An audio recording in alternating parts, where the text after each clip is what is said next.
revised the things I sent you on this one. Go ahead.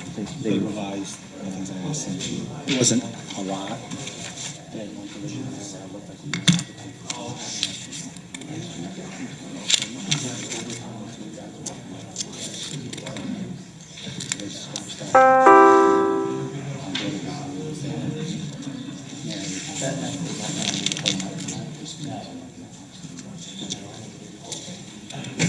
They had everything else that needed to be in there. On these, so you're looking for at the end, this is going to be the number one. And I can have four of the top, four. We have four.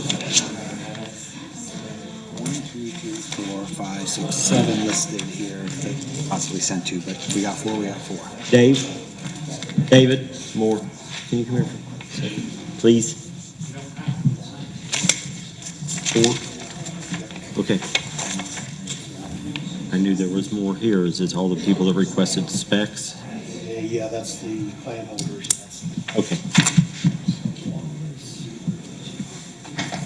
Wallace, EB, Brady.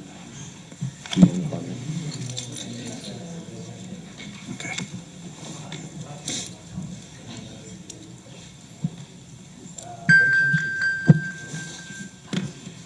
Sorry.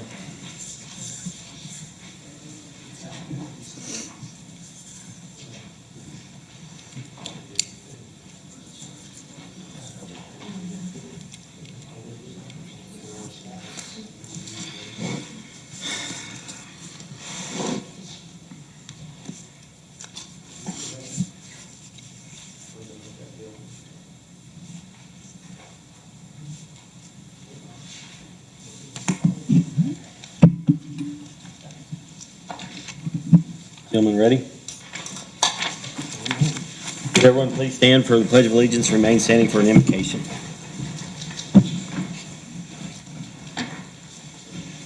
Pledge allegiance to the flag of the United States of America and to the republic for which it stands, one nation, under God, indivisible, with liberty and justice for all.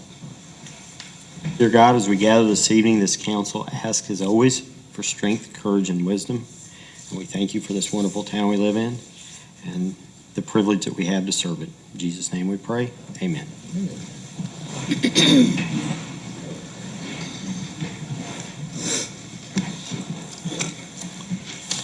Call to order the February 15th meeting of the Mooresville Town Council.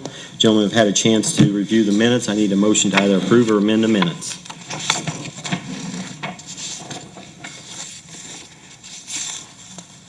Motion to approve as presented. Motion been made. Do I have a second? Second. Motion made and seconded. All in favor? Aye. Our mics aren't on. Now,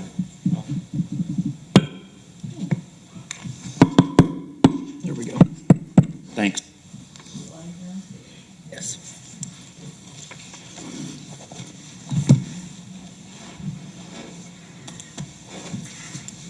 Under unfinished business, pro-build confirmatory resolution. This is a public hearing. Is there anyone here that wants to speak either for or against the confirmatory resolution for pro-build's tax abatement?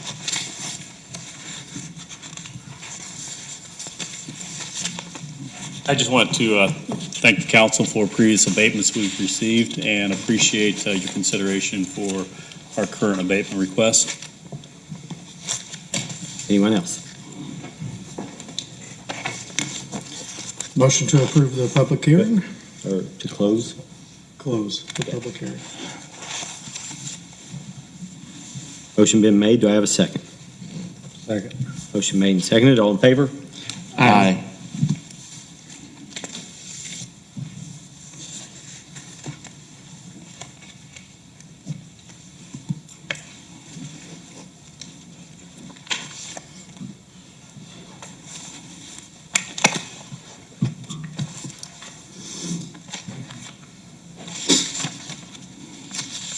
Now we have Resolution 8, 2022, confirming the that ProBuild does meet the requirements and their business is in a revitalization area.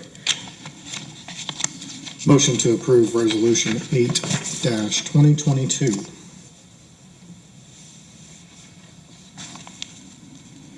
Motion been made. Do I have a second? Second.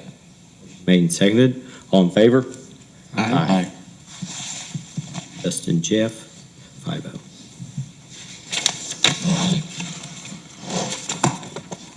Thank you, Brian.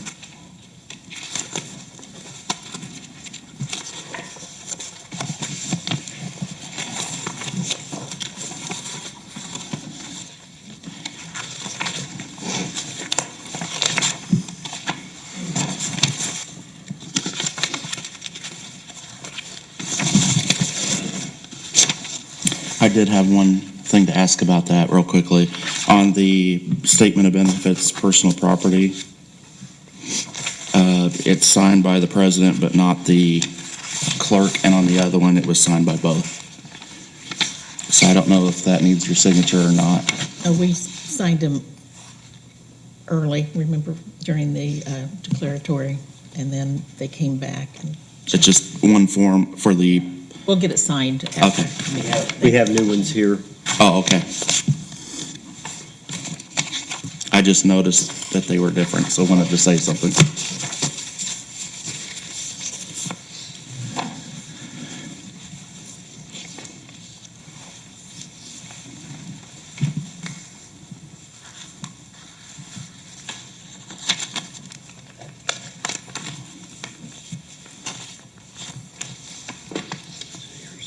We'll get that one back.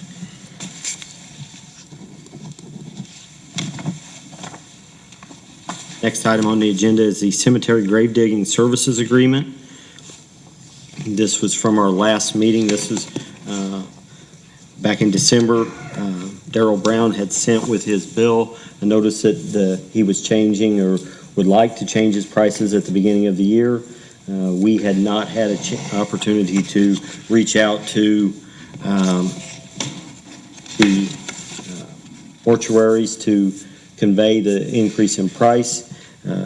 And working with him, he did agree to keep his price until the end of March.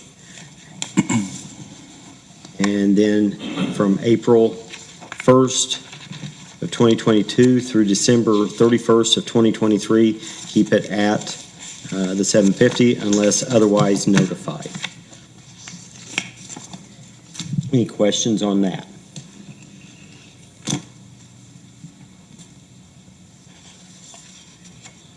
Any questions from the public? Motion to approve or deny the agreement. Motion to approve the agreement with Darrell Brown. Motion been made. Do I have a second? Second. Made and seconded. All in favor? Aye. Greg Shane, 5-0.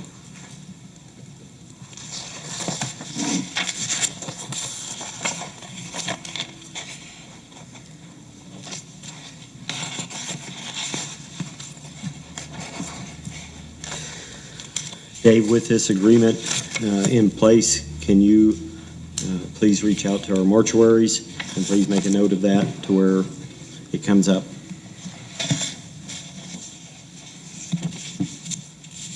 Comprehensive plan and thoroughfare plan. I thought I saw someone here. There we go. Come on up.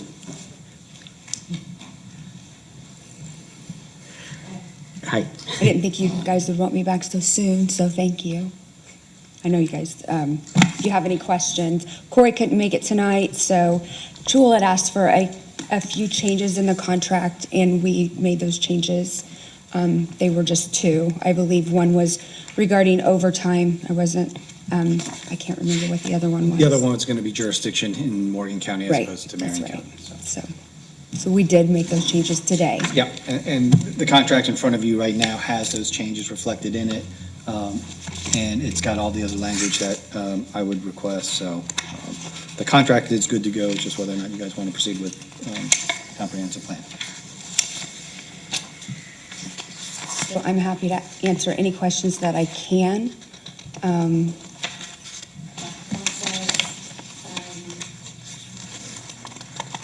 Any questions that I can't answer, I can get you an answer for. Just for the benefit of the public, if we were to approve it this evening, about when do you think the process would start? March or? Probably, I would say you're probably looking at March right now, because we're halfway through February already. Right. So, and the process, you would be able to pick your steering committee. I can help you with that as far as letting you know how we did it, who we picked from. There's all kinds of ways that you guys can do this. You can also kind of get your public on board if you want to include one meeting with some public comment. That's kind of what I did with the first meeting, to kind of get some input on what they'd like to see with your comp plan. There's some good benefits to that. You can kind of see what direction your public is wanting to see. They kind of feel like they get some input that way. That's one way you could do it. There's also some other things that you could do. There's polling that you could do. Your Chamber of Commerce can help you with that. Your EDC is very good with helping with that as well. It's just however you guys want to do it. But we will be there the whole time to help you with this. I will be there as well with every meeting. It'll be something that will really it'll be something that's very in-depth, and that it's a process that you will be very involved in. When you said the public would be invited to the first meeting, are you talking about? That's if you would like them to be. Are you talking about a kickoff workshop? Is that what you're talking about? I mean, if that is up to you, that is not something you have to do. That's something that I did, just to get some input. Now, you don't have to. Another good thing that you could do, if you don't want to go that route, you could do a public poll. If you want to do that way, that's what I did with the overpass for I-69. I did a poll for that one. You could do that route if you don't want to have a public kickoff, because sometimes those are difficult to kind of get a date to work for everybody. So there's that option too. You could do, there's just all kinds of things that you can do. That can be something that you could kind of talk amongst yourselves and kind of, meet and kind of discuss how you guys want to do that. Or we could help you, figure that out as well. There's all kinds of things. What I like is the involvement for the public myself, because it's their town. Yeah. And it gives them a chance. It feels like they have some, that they have a stake in it. And it also kind of helps them kind of get to know you guys as well. And it gives you also some knowledge with your public. And it just kind of helps with some collaboration. And then with the process that we went through in Danville, because we worked with HWC on that comprehensive plan, it's really driven, though, they had some public meetings to have some kind of scoping and to get some ideas, to come up with the questions to go out to the polls. That is really going to be driven by the council and the other members here that are to push participation. You can put requests out there for information or the public comment, but unless there is participation in that and response, it doesn't do you much. So, Right. But Danville had a great response in the process, and so their plan is a truly comprehensive plan that has taken a lot. Yeah. So. And we also did that. I know you guys probably heard that Martinsville had a very painful annexation about 10 years ago. So we had the Liberty Church area, and it was very touchy because they did not want that annexed when it was annexed. So one of the things that I did when we first came into office was we had a comp plan for that area. So we had a public meeting for that. The very first meeting was a public meeting for that area. And emotions were still a little raw for that. But we said, if we don't have this comp plan meeting, and I was a new mayor at the time, you guys have to tell us what you don't want here. And we presented it like that. Like, if we don't have this, do you want a Love's gas station here? Because somebody who's after me can come in and put something here that you guys don't want. So that really got the relationship with the city and that area good again, because they were, and ever since then, our administration worked very well with that area. So that's an opportunity for you guys as well. So, there's all kinds of things this comp plan can help you achieve by doing a public meeting. So, I think I remember your counterpart at the, at HWC, Corey I think he mentioned there were several thousand replies to the Danville. It was hundreds and I think several thousand by the time there was. on the online polling or whatever they did. That, and for Danville, we were not expecting that. They were not expecting that. So Yeah. that was really big for Danville. I think if you make it easier for people to comment, they will. If you make it harder, they won't. Right. And some people literally cannot make a meeting, so they love the polls, Right. It gives them input. Looking at Martinsville's comprehensive plan that you had done, it talks about that Liberty Church, the north section, and then versus the south section, which you didn't have you had jurisdictional control, but now it did say, maybe that Martinsville needed to do something to direct that area. Did you guys do something like that? I don't think we did when I was in office. I think we just did a comp plan for the part that we had annexed and left it, because that was just opening a can of worms that we felt like we didn't want to put those people through. At least I didn't want to. They'd been through enough. So we just, the county does a great job with what they're doing with that area that isn't annexed. So, in the future, if they decide they want to, then that's up to them. And it also made the suggestion that you TIF that area. Did Martinsville TIF that area? Not while I was in office, we did not. Okay. And it was talking about the infrastructure. Did you go ahead and make plans on that? Because I know that, one of the things that I wasn't expecting to see, which is actually good, is where it talks about, this is the infrastructure that we think would need to go in there for that, to service that area. And I know that the contract says, hey, we're not bidding on this job. It kind of gave rough estimates to that. Did you do anything as far as infrastructure? Now you're making me think really hard, Council President. I don't remember. I think there had to be.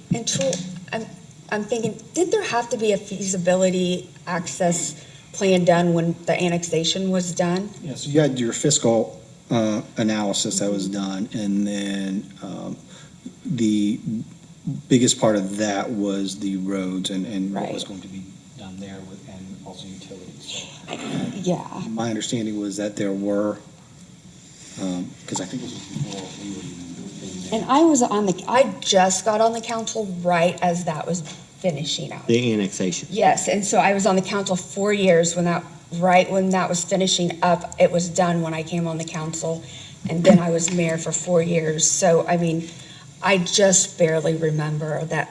I think there was a fee, like Jules said, so I'm sorry, I can't remember exactly. Would we expect to see something like that if it said, okay, this area here in your comprehensive plan looks like needs sanitary sewer? Would we see something from HWC that says, and that project should or could cost X amount of money? I think they'll identify areas and they'll tell you, you might want to think in the future about this use for this land. Yeah, we'll talk about all of that. Or did those numbers then come from the feasibility study on the annexation, or is that something you put together? That was an estimate from HWC when they went through. They've done similar things, I think, with Danville. It's just, if you extend services to this area, the range of costs could be in this neighborhood. So I think that is a number that HWC had calculated. Yeah, I didn't expect to see that. That was good. Then flipping over to Martinsville, or to Morgan counties, they kind of come up to our town limits, even though right now we do have jurisdictional control, non-jurisdictional control over that 2 mile area. Would HWC be comfortable in saying This is what Mooresville envisions, even though it might go against what Morgan County is saying in their comprehensive plan. Well, your comprehensive plan is your comprehensive plan. So whatever Mooresville wants, that's what Mooresville wants. I mean, it may not, it may be different from the county. I mean, that's the difference. I mean, there were things that Martinsville wanted that didn't always measure up to the county, but, that's just was our plan, and you just work through that when the time comes, so that's just sometimes how the ball rolls. But, having a plan is good because a lot of times the county will adjust to what you guys want. It sometimes works out that way. But if they don't know what you want, they're going to do their plan regardless because they really don't know what you have in mind. Does that make sense? Yes, that's what I needed to know. Yeah. Along the lines of what he's saying, though, you would have Morgan County's plan, because you did Morgan County's plan, correct? Right, So you would correct. have it, when you get out to those edges, you would have Right, theirs as a reference point, that's correct. and then could you communicate that with us in those areas? Say, here's what the county wants, here's what you want, here's what we think is best, or here's, Yes, that's correct. you can make a suggestion, or, Or we could work it out and say, this might be better to do it this way for you guys. It would match up with the county. Or there's probably a way we could work it out to where it would work for both, So, or there might just be a better idea, that the HWC might say, oh, hey, think about it this way. Because they did that with us a couple times. Because they're the engineers and, they're really smart. We're not. Are they now? Seriously, when I'm in a room with them and they're talking about something, you can just see the wheels. They think on a much different level, so. I'm I more work worried with about the them. county to our north and the plans for transportation that they have already in place.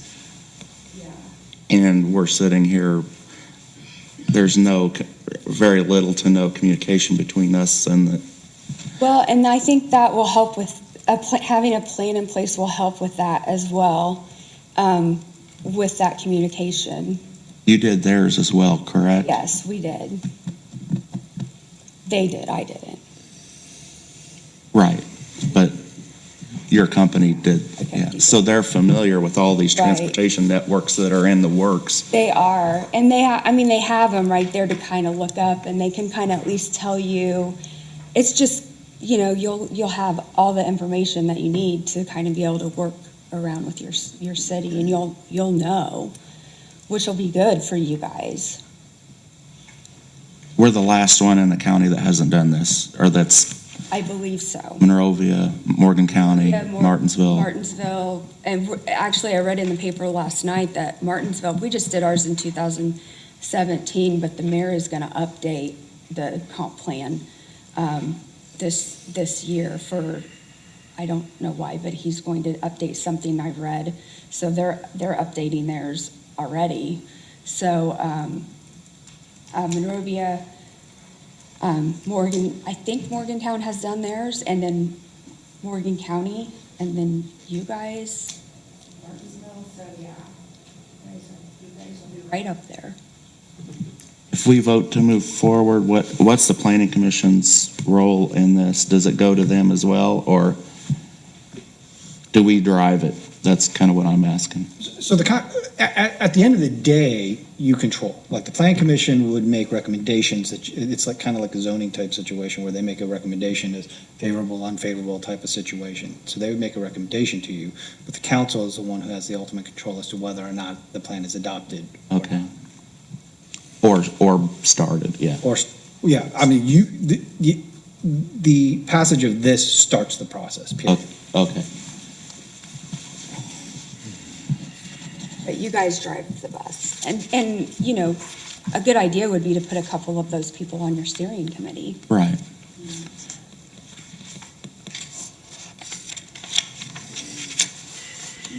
She talked about them updating it at Martinsville, and I know that the Morgan County one, in that plan, is 3 years old.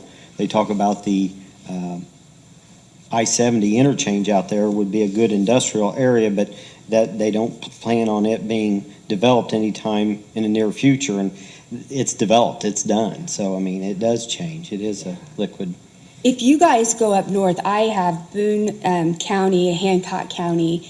It has exploded up there in the last 3 years. It is unbelievable, unrecognizable when I went up to Hancock County.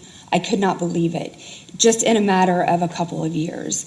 And I mean, if you're not ready and don't have a plan, they knew it was coming, but I mean, I just couldn't believe it. I mean, when they say you better watch out because things explode, that is literally the truth. I mean, houses everywhere. Farm fields are like bulldozed because they're putting more houses on top of houses. And if you're not careful and you don't have a plan, that would be a nightmare. I mean, because up there with 70, there's warehouses. And I was talking to the EDC guy up there. I had lunch with him. They've been working on a project for a year where a big warehouse is between two places now, them and I think a place in, I think maybe Illinois. But it's going to be the biggest warehouse. It's like huge, but they planned for that. But I was thinking, if they came to us when I was mayor, we would have nowhere to put a place like that because we haven't planned for anything like that. But I'm just thinking, they had years ahead of time to plan for something like that, and that's what a comp plan does. It allows you to think ahead about an opportunity like that so that you don't miss out on something like that.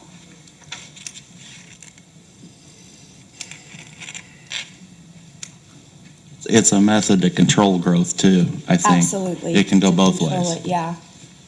And if you go to a place like Whitestown, you can see controlled growth there.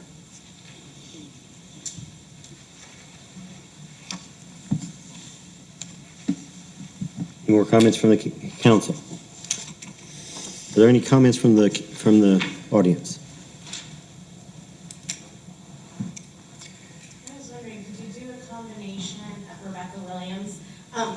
Could you do a combination of like an in-person for those who can show up and then also polling to kind of cast a wider net? I mean, with that. Oh, yeah, whatever they want to do. Absolutely. Absolutely. Yeah.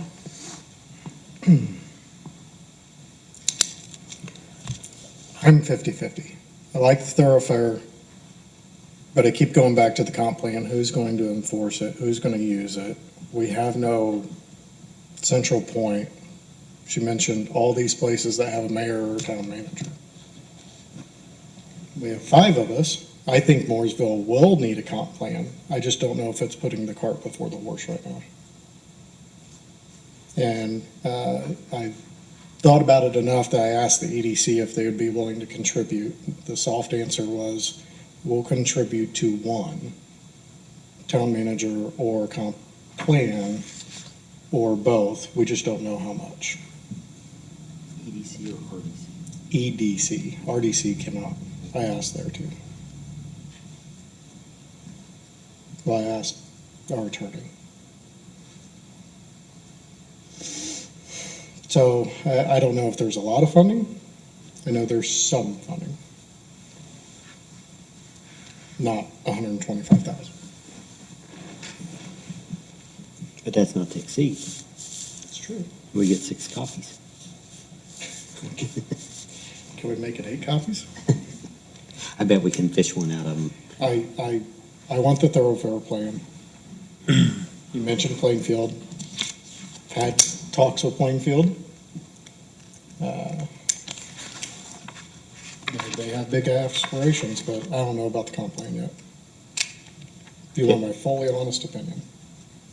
Jeff, your thoughts? I have no comments. Shane, what do you think about this? I mean, have you thought about this any? Yeah, when I campaigned, I talked about it because we already have a comp plan, and it was back in the Obama administration. It's talking about the depressed housing market, and I'm not sure where you'd come up with the idea that it's not used, because the Planning Commission refers to it all the time. If you go to their meetings, they talk about it, and it does guide land use for the town and the future of the town, and I'm for planning.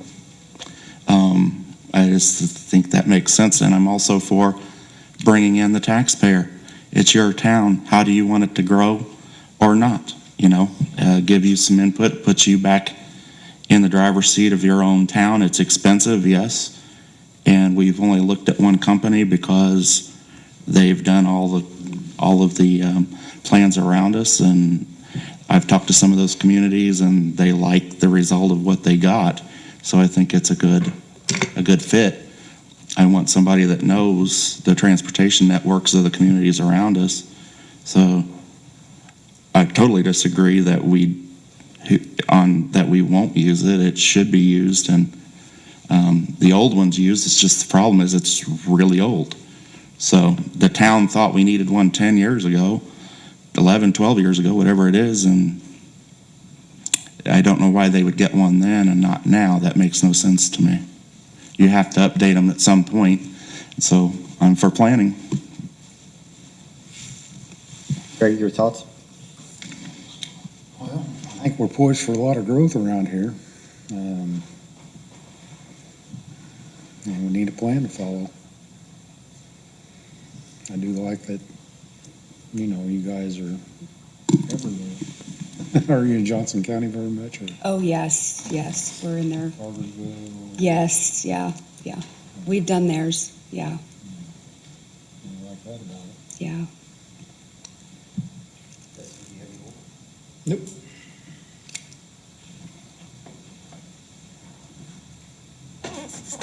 I did suffer from the sticker shock, but I also, I guess the part that really got me was the Morgan County ones that said, the development of warehousing is going to happen at the east interchange, or the interchange further east before it ever happens there, and that was 3 years ago, and it's exploded. So it is something that, you were talking about the depressed housing market. We don't know what tomorrow's going to bring, but we can at least try to anticipate. I need a motion to either table, approve, or not move forward. I'd make a motion to approve moving forward. I did talk to Paige about how to pay for it, and she recommended either CCD, Riverboat, or ARPA, which is the relief money that we got from the federal government. Now that I think that would require an appropriation, correct? Because we haven't appropriated any of that money. Right now, I think there's 1.3 million in there or so, and we're waiting on the other half of that, correct? It hasn't come in. Should be the spring. But If we use the ARPA funds, we would have to have a plan and a internal controls plan as well before we can move forward with that. But we have the state COVID money that we received, which was, I think, was 383. The 300,000 that we got the first batch, yes, that yeah, we do have that. It's not the ARPA. right. So we would have, but we did have to move that into the general fund by statute, so we would have to additional appropriate. Right, okay. When would the billing be? If we're looking at a 12-month process and you're not starting until, We can Are y'all at actually, the end? whenever you guys want us to start, we can start. I mean, if you guys want to push it back, we can do that. no, when would you bill for it? I can find out. I'm not completely sure of that. So I can ask and let you guys know. Probably 60 days, I would think, we bill in increments, of course. But I would have to ask that question, and I can go back and ask that question. I think in one of the exhibits, it talks about they will invoice the town on a monthly basis, a percentage of the plan that is completed at that time. So they're taking that 125, and then if it's 10% of the plan is completed at that first month period, then you're looking at 12.5 type of situation. But it's a monthly bill that's gonna that's why I was saying, I think it's in 60 days, because if we don't start till March, then it would be 30 days after that, and then get the bill, and It would give me enough time to pin down what the RDC, or the EDC is willing to contribute. And it would give us another budget cycle on the riverboat and CCD. One of the things Paige said about Riverboat and CCD is if we took it out of those, we would possibly have to eliminate or push some capital items out to the future. The plan that she has is almost done, the capital improvement plan. It's almost done, but we haven't seen it yet. But that's kind of what she was, I had her look at it in the context of what she's done so far, and that was kind of her analysis. Are you wanting to move forward and then figure out? I figured we'd figure out funding all at one time. Okay. I mean, just the whole plan portion of it. I mean, I don't think anyone's adamantly against it. I know that there's some apprehension. And like I said, I was against it. I was against the price. Yeah. And well, if it makes you feel better, we knock like $30,000 off to combine them. off the 125? Yes, for you. We did that. Oh, Yeah. he just got you. Did you catch that? For both of them, so, yeah. I didn't want to say anything, but. There you go. So are you thinking the CCD, or are you thinking, remember the riverboat with, please go gamble. We are using that on our cemetery project. Okay. I'm fine with, if you think it should come out of if we can use the COVID relief, the original, what was it, 314 or 318,000, something like that. It's already been moved. We just additional appropriated out of there. Yeah, I think it's good to let them pay, someone else pay for it. And I mean, it's taxes, but it's not from the local tax base, So I think it's kind of a good idea to let them pay for it. If they can be used for that. They kind of opened that up because it was, it was supposed to go for certain items, and then they realized that it was just a little bit more than what they expected to monitor and control. Right. So they said basically any town use after that. So we would need to move forward with an additional appropriation, and there would be a time period and a process to do that, correct? Can we additional appropriate the entire amount at one time into a non-reverting fund to pay for it? We can create a non-reverting fund. You'd have to create, so you'd have a couple public hearings there. You create the fund, the non-reverting fund, that'd be by virtue of ordinance. To do the appropriation, you would have to advertise and have the public hearing on the additional appropriation. And then in that additional appropriation, you'll want to direct it into that non-reverting fund. So my recommendation on that timing would be have an ordinance setting up the non-reverting fund at the next meeting, waive the local rules, consider it on first reading, adopt it, and set up the fund, the non-reverting fund, and then at the same time have the first reading of the additional appropriation, have it advertised for the hearing so that at your second meeting from now, you can take action on the additional appropriation, and then the fund is already established. Is that what you were thinking, Shane? It sounds good to me. I understand exactly what you're saying, so, That way we only have to do one appropriation. okay. We move it, and then at the end of the year, we don't have to move it back into the general. And it's not to exceed 120, well, we would do 125,000 even into it. Oh, well, she said they took $30,000 off that. Well, she did. So what is that, 75,000? No. It would have been 100 and, what is that, 155,000? Yeah, sorry, I'm sorry. If that money came in under 125,000, we just move it back Close that fund.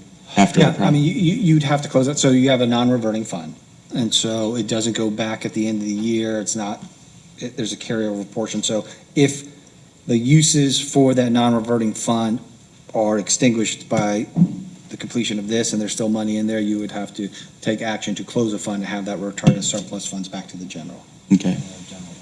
Could we overfund it and have it for comprehensive plan only and leave it in there for updates for future councils? Yeah.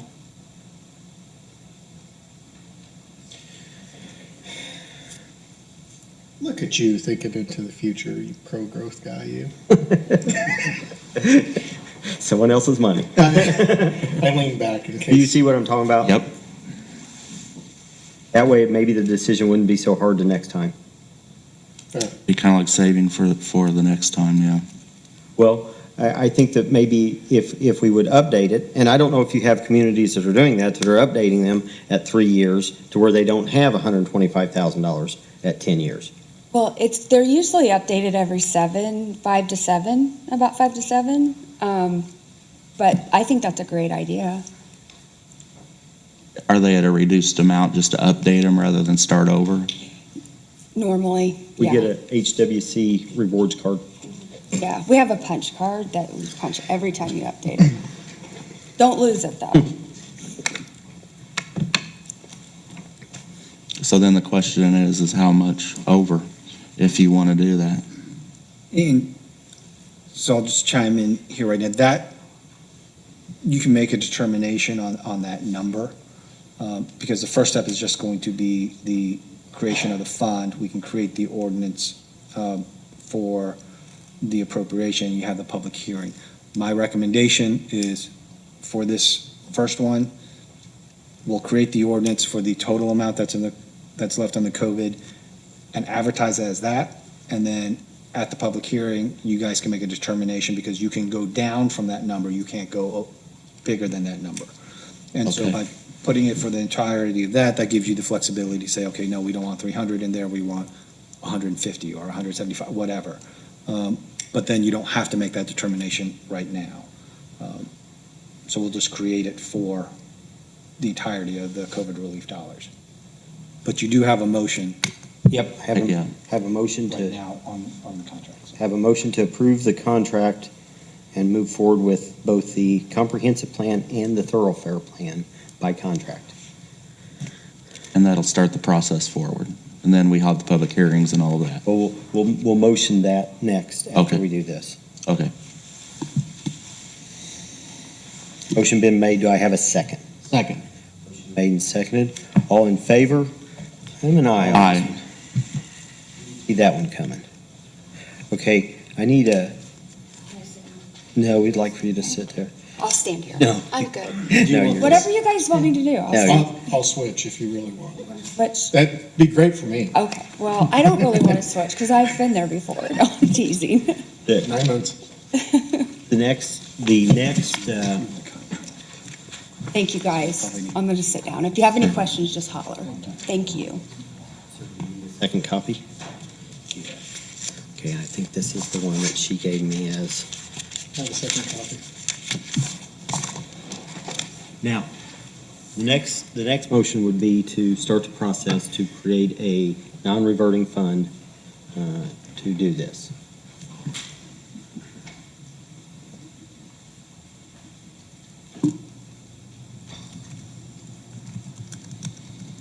Do I have that, or is there a Do question? you want a dollar amount, a high dollar amount or something with that as well, or do you, That's really going to be for the appropriation. for the next, So I'll just build that in regardless. I'll talk to Diana to see what the total amount of the COVID dollars are. okay, you're still gonna there. use the I'll total, just build that which was in. like 314 or 318, I don't remember, but, We can build down from there. I just need direction to move forward on prepping the non-reverting.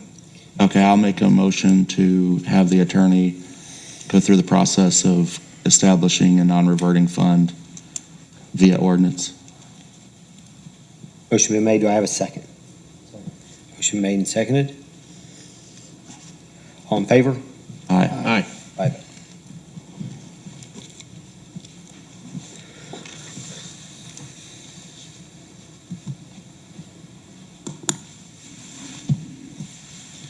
That'll actually give the public more opportunity to speak because there's going to be public hearing.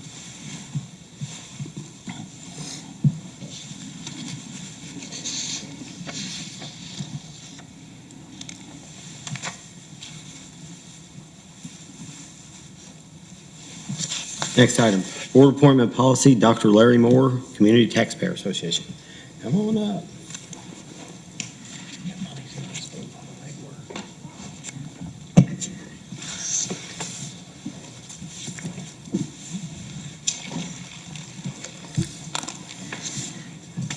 Good evening, Doc.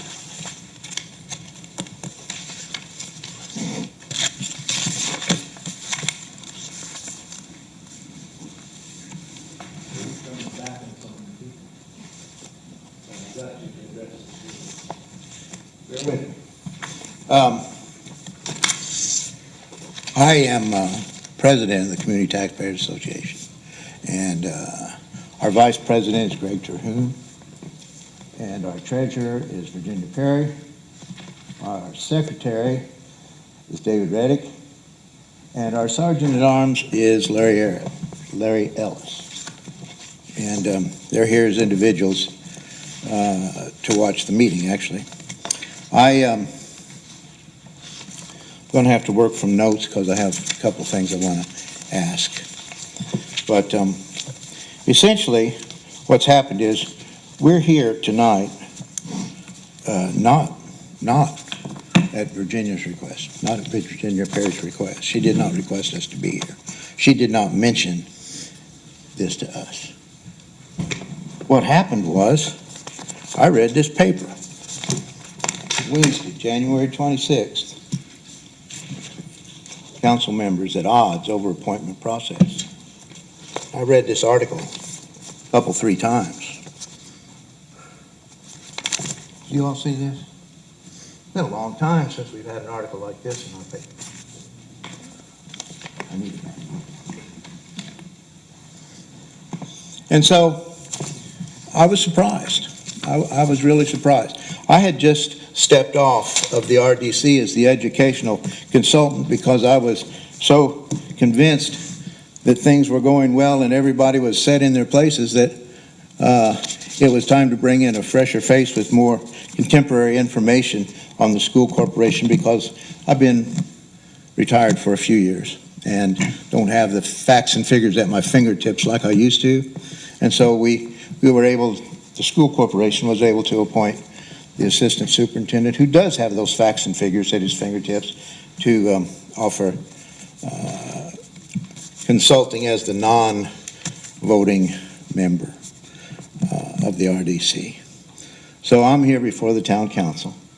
Diana and Tom, thank you for allowing us an agenda spot. Thank you for that. Attorney, good to see you. Illy, am I saying that right? Attorney Illy? Jewel Lee. Dustin. Interesting thing about Dustin, there was one month, probably in 2020, where Dustin and I were the only members of the RDC, and I didn't have a vote. Just met Greg Sweeney, is that right? And have crossed paths with Shane and Jeff before, know them.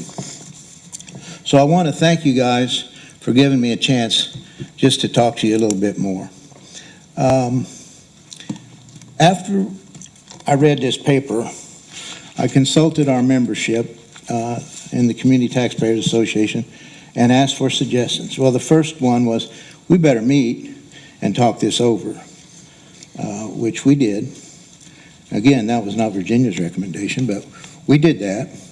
And what we decided was to come forth with a letter to you folks stating our concerns. And when approaching you as we're here this evening. So I want to give this to each of you. Make sure you have a copy of it. It's all right. And the last page of it is your own policy on how you're going to appoint people to board.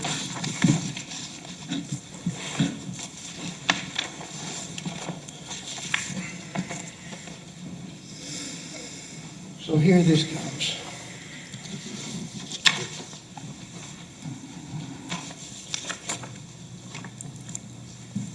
And you'll probably be pleased, Tom, that I'm not here to do anything but primarily ask questions. That's what I'm wanting to do. So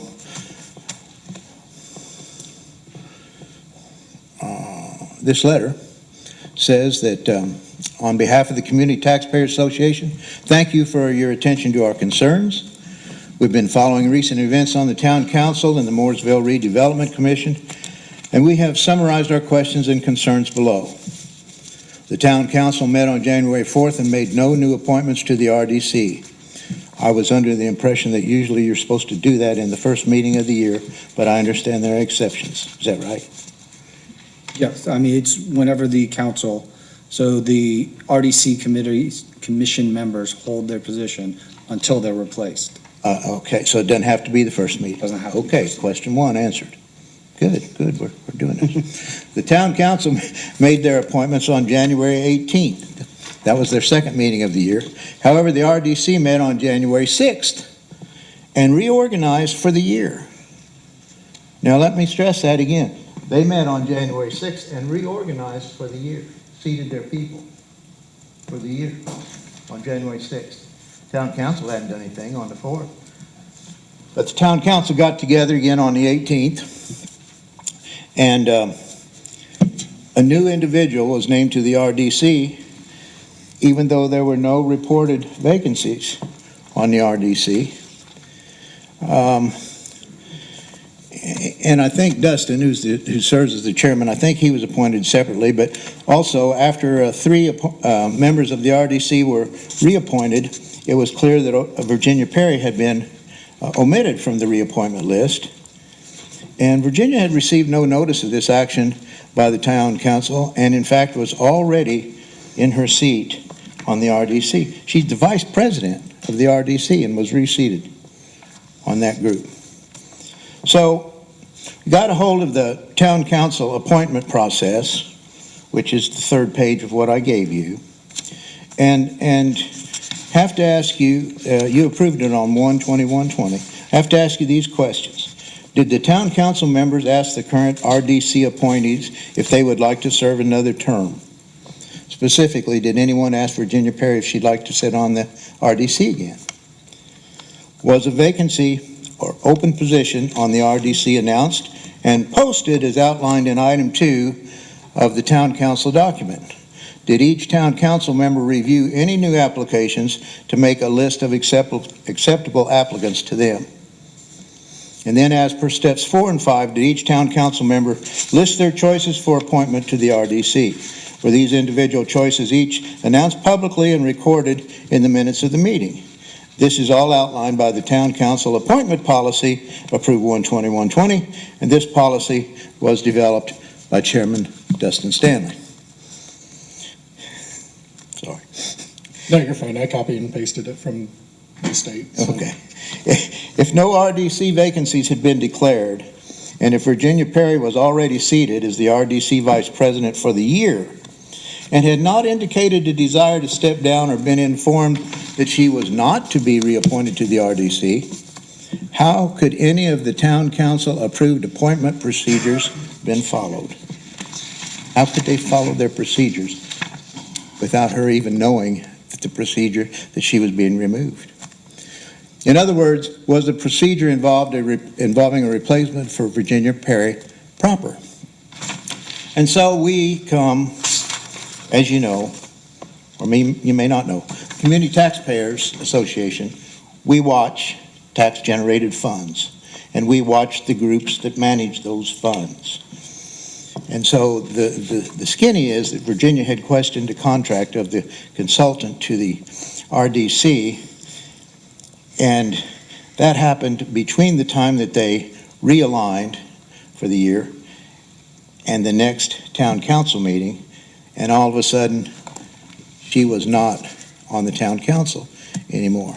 So what we're doing is we're asking the Town Council to address these questions and respond to them publicly. Also, we ask the Town Council to urge that you reconsider the failure to reappoint Virginia, who has already been sworn in as the Vice President of the RDC. And we thank you for your consideration on this. So that's your letter that we've prepared for you. And I feel like there might be a solution here where we can work this thing out, because what I think you could do, this is me, Dustin, and my group. Hey, I appreciate you, Doctor. With a lot of followers.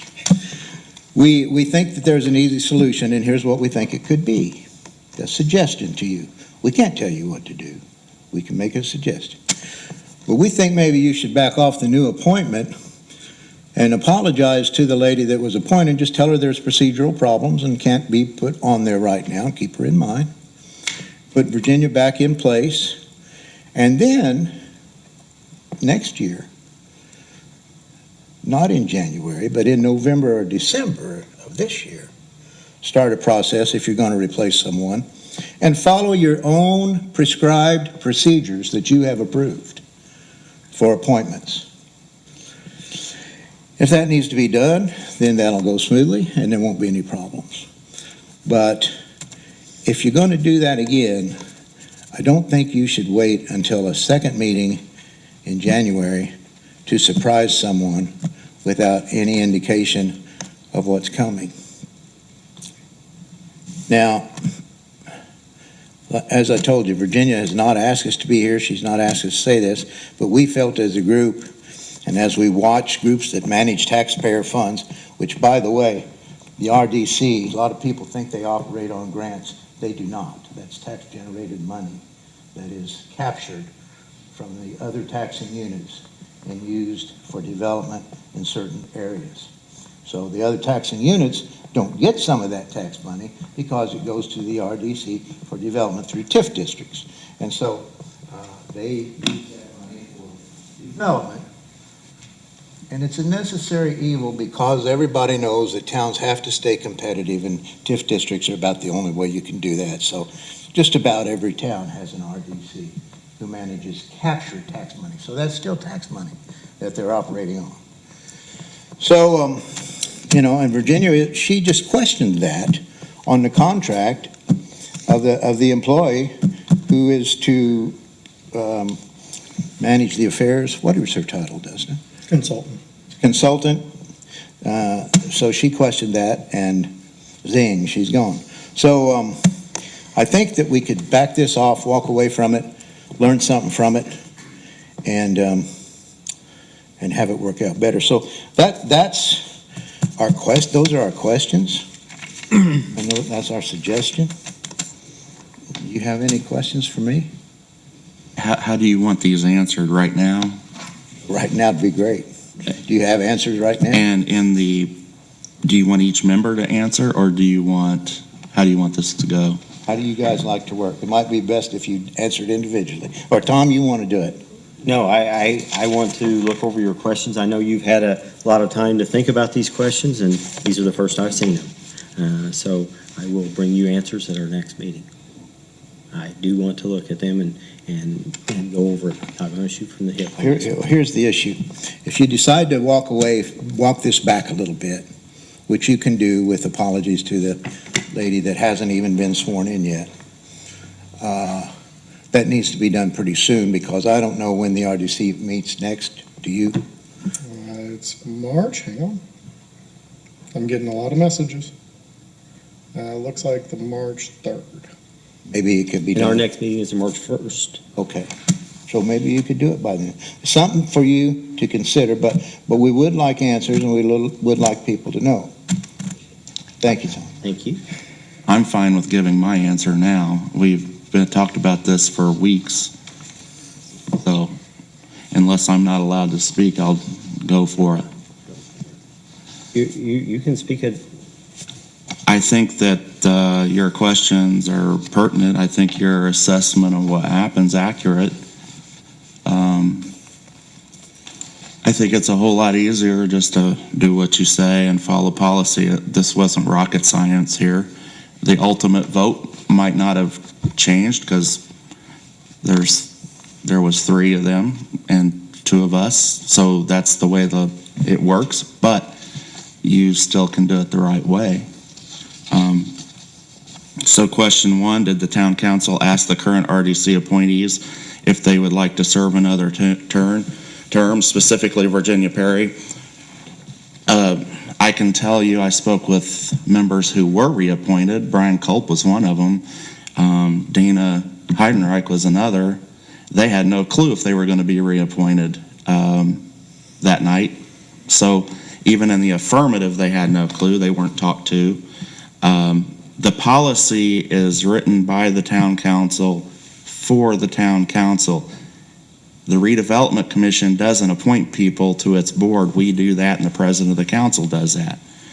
So Councilman Stanley told the paper he thought the policy was followed because he mentioned in an RDC meeting, in his capacity as RDC chair, he wanted to know if they wanted to reapply or something like that. But the action that the policy dictates is supposed to come from this council. So, Virginia, you were not approached by anyone other than I saw the application in the packet, and I called you and said, this may be a possibility. They haven't told us anything. I saw a myriad of possibilities, though, within the packet. I think 3 people got together and decided this. I think the applicant was probably a part of that, but, and sometimes that's what people do. So I don't think you were approached properly. And quite frankly, neither were any of the others. You know, they weren't told at their term expiration that they were being reconsidered. They weren't given any sort of letter or email or correspondence. So I don't think the town council followed the policy there. 2 was a vacancy, open position on the RDC announced and posted as outlined in item 2. No, it was not. I did a public access request to the clerk's office and asked for proof that we advertised it on the town website. They could not provide any information and said that I couldn't find anywhere that it was publicly advertised. Did each town council member review any new applications to make a list? We did get the packet. In our packet, we got applications. However, there wasn't much discussion up here.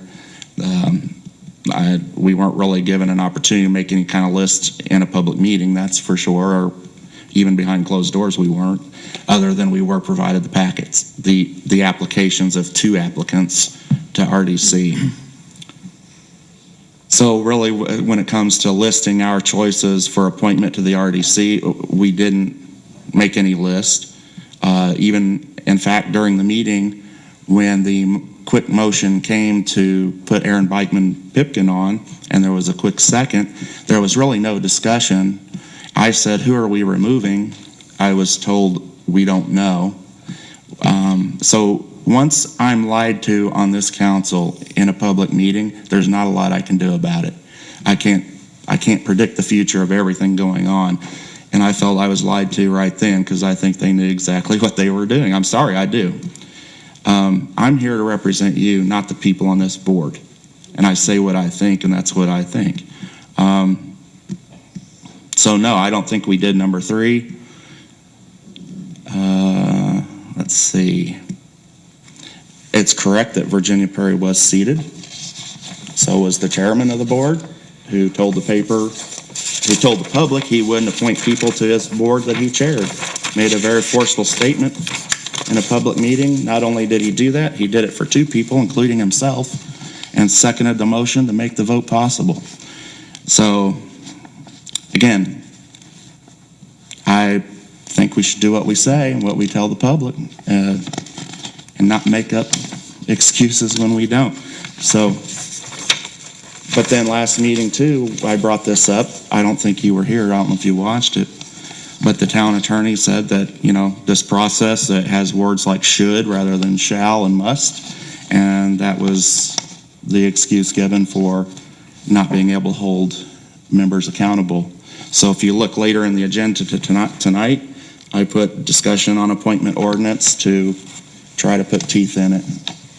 And that's really all I can do. Unless, can we vote to undo the appointments? I mean, I saw some Indiana code that said that redevelopment commissioners can be replaced summarily, so. I mean, but we would have to break the policy to remove Aaron Bikeman-Pipkin, and then we would, because she hasn't been contacted, so. yeah, she's been appointed to the commission.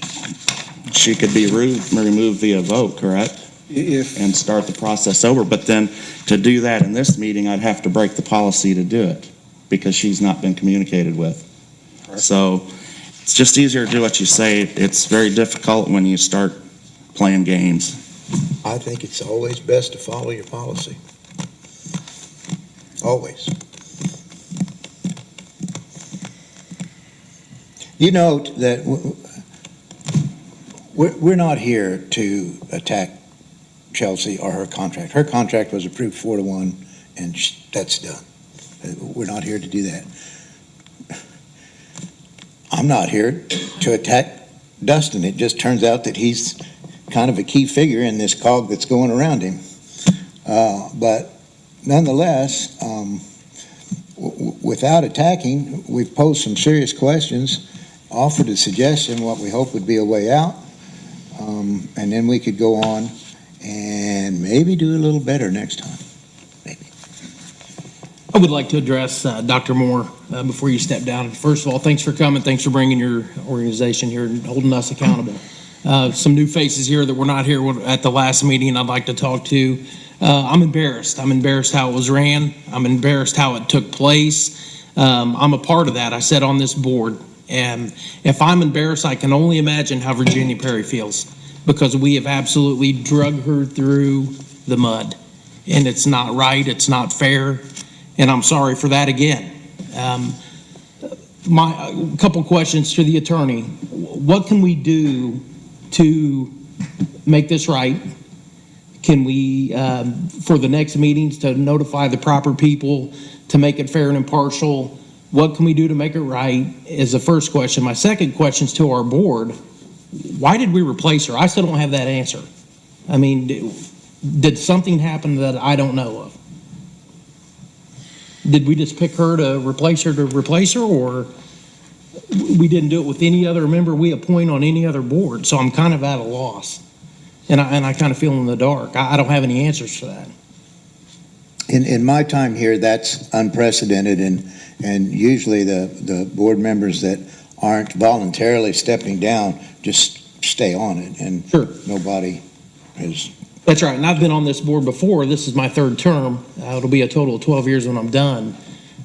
I never recall doing that, and that's why I'm kind of at a loss. I mean, is there something that's happened or going on that I don't know about that we replaced her? I don't know. I stepped down from the educational consultant to the RDC in December because I was so pleased with the constitution of the commissioners, the membership on the RDC board, and the directions they were going, and some of that is due to, well, a lot of that is due to Dustin's leadership. So I thought, it's time to give them a fresh look from the schools. So I thought, this is great. I like the way this is going, and this is the time for me to step away. And then I have to read the doggone paper and find out something like this. It's quite a surprise. I can imagine. I don't know if it would have gone that way had I stayed or not. I've asked myself that question. I don't know. Well, I, for one, my greenhorn on this council, I wasn't here for the last appointments or anything. Knew nothing about the policy. I just saw what I thought would be a valuable member and voted. I thought that's what I was supposed to do. And what we didn't want to open up was the debate of who are the most valuable members. You don't want to do that. And we didn't want to get into that. I'll tell you a real quick story. When I came to the Mooresville School Corporation as a business manager in 2007 and conducted the business of the school corporation, which was substantial, in which at that particular time we had to make some cuts and do some things. One of the persons that came to our meetings all the time was Virginia Perry. And Virginia would ask me some pretty penetrating questions about some of the finances because she was aware of them and she was concerned about them. And initially, when Virginia would do that, I would look at her like, what's wrong? Why are you doing this? And we met several times, and I came to believe that this lady really cares about how the finances go. And not only that, they were good questions. And over time, I came to believe I wish even more people in the community felt this way and got involved, because I believe in that. And now it's worked out that through the Community Taxpayers Association, we kind of try to keep an eye on a lot of things, really anything involving tax funds or groups that operate through taxes. We're not all negative. It's a watchdog group. We're not all negative. We've given some awards of recognition. We intend to give an award next week to the Parks and Rec Department. So, I mean, we do that kind of thing, too, recognizing good stewardship when we see it, and questioning when we have questions. And we think we're representing a lot of people when we do that. I think you've been too nice tonight. What I'm trying to do is... You should be sitting here where I'm sitting instead of me, because you're a much better person than me. What I'm trying to do is not draw a line and dare you to cross it. What I'm trying to do is give us all a way to walk away. Chorus of Kumbaya. Dr. Moore, you have been nothing but respectful. It's mutual, as I said publicly. And I'm getting messages, just let it go, don't take the high ground. I can't do it. I have my reasons. If you and I want to meet, I will give you those reasons, but I will not drag anybody and open up, as you say, lines in the sands. We shouldn't. And we shouldn't be making comparisons. And I know that you're under more pressure than is visible. I know that. And that there are influences involved in this too. On about 5 fronts. Whether you want to call it old guard or what, or the hidden power structure, whatever name you want to give it, I know that's all there. And I know you're having to deal with it. And I know it's complicated. But I think I just gave you a solution to at least defer this problem for a year and see how it goes from there. Okay? Could I say something? Before, Yes. do I need to come up there? Yes.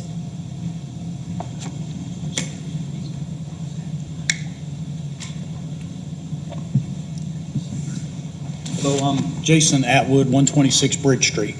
And so I've been looking for a way to get involved in different councils and part of the town because I want to give back. But what I've heard today, Dr. Moore, I heard you use the word unprecedented. Councilman Cook, I heard you say never happened before.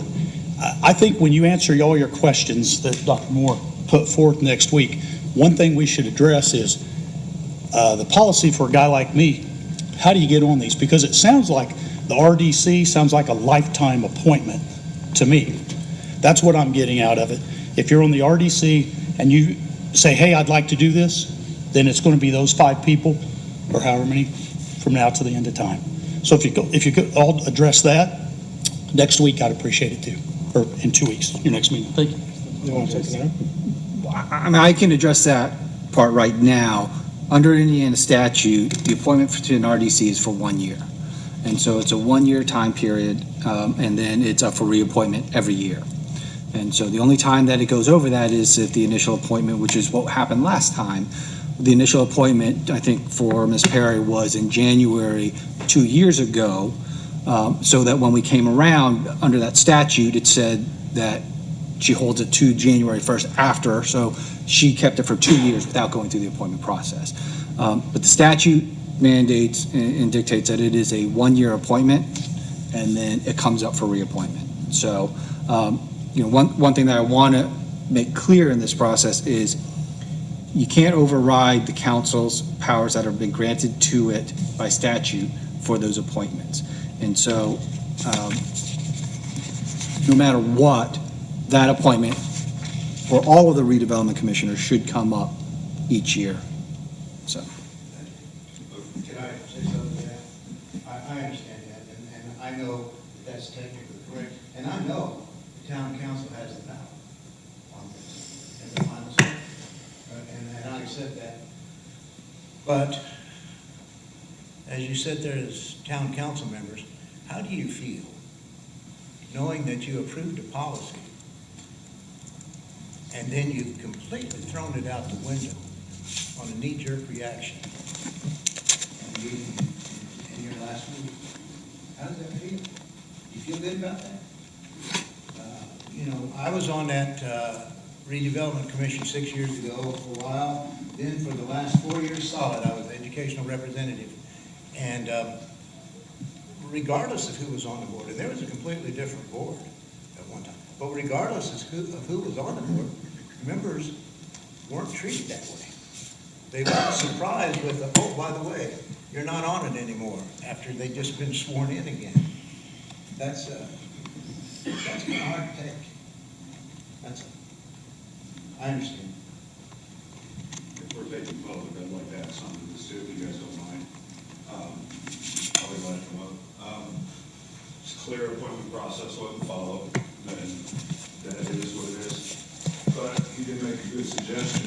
I think a good approach to take would be to possibly get a hold of the nominee or the appointee, give her the information, carry this or table this over till March 1st. That way it can be brought out to the public and it gives everybody an option. Because, again, she was seated vice president prior to the appointment came. So why don't we get a hold of the appointment, notify her, bring this back in, table till March 1st and reset this and open it not only to the public but to the town council and go from there. That would seem like the right thing to do for everybody, not only the council, save face, but for Virginia and everybody else that feels the same way. I think it'd be the best approach. So. Anyone else? I want to say one thing. So Chris Hobbig, working at Pipeline Trail. I just want to point out, I think the thing that bothers me the most, no offense to you, Greg, is like I'm on the police commission. If a police officer does something and doesn't know there's a policy, you know, that's a problem. They're going to get in trouble. I'm an IT director at IU, deal with HIPAA data all the time. If somebody does something and compromises data, and the excuse is, I didn't know there was a policy for this, that's a problem. Like that's not okay. Deal with laboratory work all the time. If lab techs don't follow lab procedures, lab policies, you know, it's not an excuse to say, I didn't know there was a policy. I think, and it might not be your fault, I think everybody should know what policies exist, and it might be that they're not easy to know which ones are current policies, which is something I'm finding an issue with the police. You know, the same thing. It's just, how do you know what policies are active right now? Are they all in one spot? Are they easy to find? When you're a new member, are they there? So I would highly suggest some organization if there's not. But not knowing a policy is, to me, not an excuse. Thank you. Jewel, I would make a motion. I don't know what motion to make, honestly, but I would make a motion to try to fix this somehow, as far as letting them redo it, advertising the position, informing both Virginia and Aaron.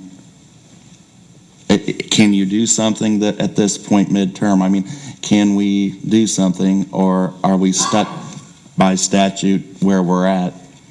Removal of a redevelopment commission member is allowable it depends on what it is. If it is a council appointee, then the council would have to vote to remove a redevelopment commissioner. If it's a executive appointee, then it's up to the executive. This one is a council. So as a council appointee, you can remove, under the statute, a sitting member. I can't make a motion to remove without violating the policy that we have. And I don't want to have anything to do with violating the policy that I voted to put in place that was there to prevent this crap from happening. So what motion do I make to fix it? Have you contact? I don't know if the motion will pass, but I'm willing to make any kind of motion to try to fix it. If you can tell me how to word it, I'm really at a loss.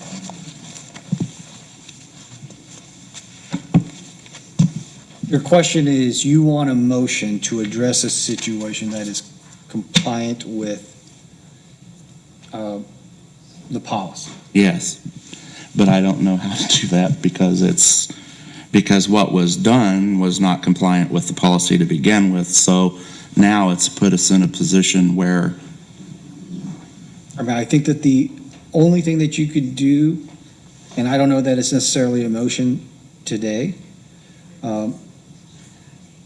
but it would be at the next meeting, making a motion to remove after you've gone through the policy and contacting the appointments. I mean, can I make a motion to have you contact the members of the redevelopment commission and say that their positions are under review, and then also advertise it on the public website, and then we vote to fix it so the next meeting or the meeting after that or something like that? the proper steps that would have to go through would be the removal of a commissioner. That then creates a vacancy. That vacancy then triggers the advertising. I don't know that you can do it all in one. Right. I would rather you got involved with a letter to both Virginia and Aaron saying that we didn't follow our policy. This is notice to you that this position is open for a relook. Well, see, but that, by saying that that position is open for a relook, that is a determination by the council that it is essentially a vacancy. So it really would have to be the removal of. But I can't do that without informing her first, so you think we should? I don't. That's the first step of the policy, is to inform the applicant. Or actually it's to inform the appointee, which Aaron Bikeman legally is right now, I think. I mean, I don't think this policy contemplates a removal of a redevelopment commissioner. So you're saying that the state statute is what we would go by for the removal? Yeah, because this talks about ask current appointees if they would like to serve for another term. And that's not what you're talking about here. Well, if you tell the public I'm not violating the policy, I would make a motion to do that in order to do it the correct way, not to say that I think she should be removed necessarily, but in order to get us back on track with the policy. But I want you to tell the public that I'm following the policy by doing that, because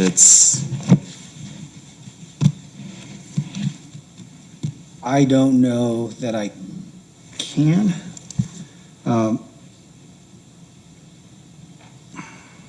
Just doing what you say is a lot easier than this mess.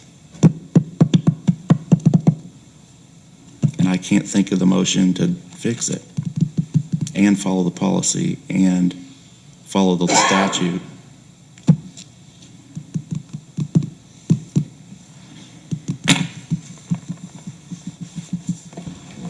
I don't want to overstep my authority either, you know. I mean,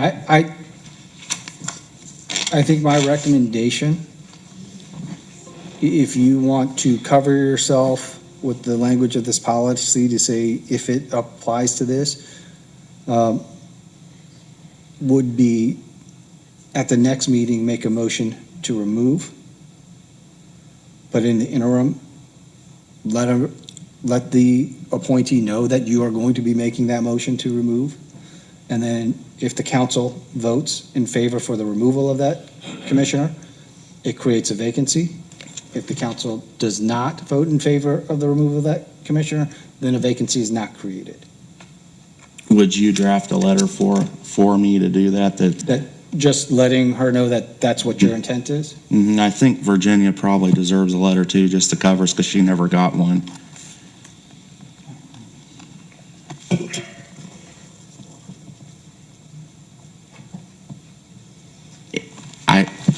I understand that of doing what we say. I think that's worth fighting for. Should have been more prepared to fight for it the day it happened, but I couldn't get a straight answer as to what was going on, and I'll take the blame for that. Whatever you want to do politically to me for that is fine. So do you want a motion to do I need a motion to do that, or? I can prep a letter and then just send it to you, I mean, if it's gonna be under your, Okay, let's do that then, and we'll see if the votes are there. If you need a consensus from the board to do that versus coming from one council member, I would also be in support of that letter for my name to be on that as well. Okay, we will readdress this at our next meeting also. Have your answers.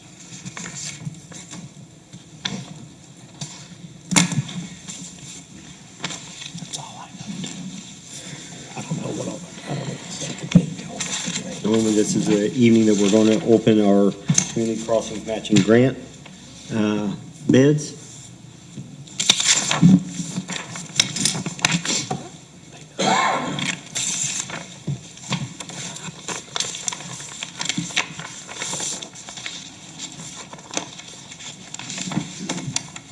First bid is from Wallace Construction.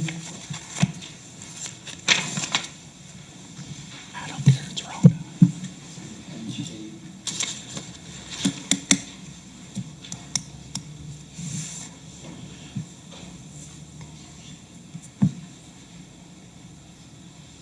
Eight. That's what it looks like.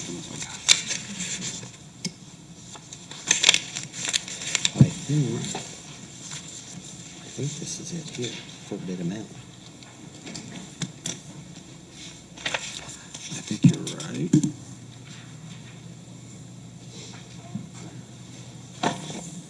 Do you see this sheet?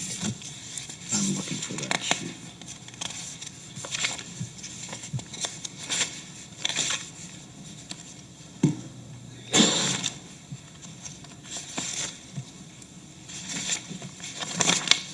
so what they did was they did it on their own little spreadsheet, so this is page 8. Okay.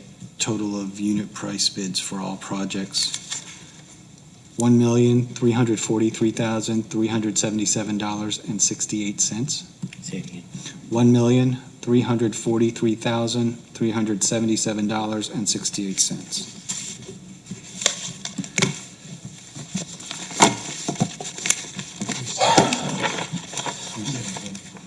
It's Wallace Construction.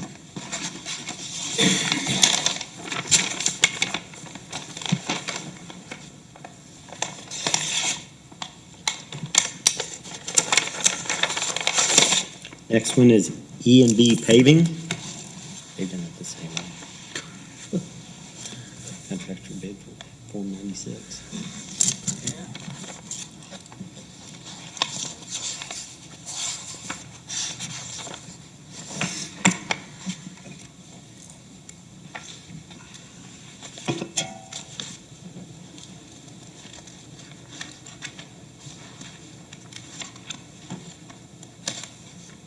Nope. Different page. Tell me, Banning Engineering. Form 96, contractor's bid for public works. Is that a new state form? Yeah, Okay. Form 96 been a while. They're not following the form that's been presented by Banning. They're just putting on the Form 96 so far, so. E&B Paving is $1,702,890. Even? Even. Thank you.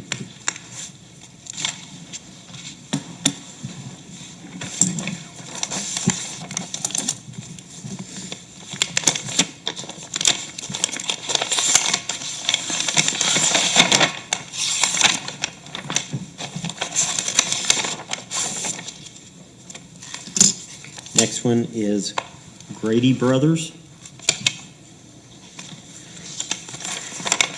And they may have done it.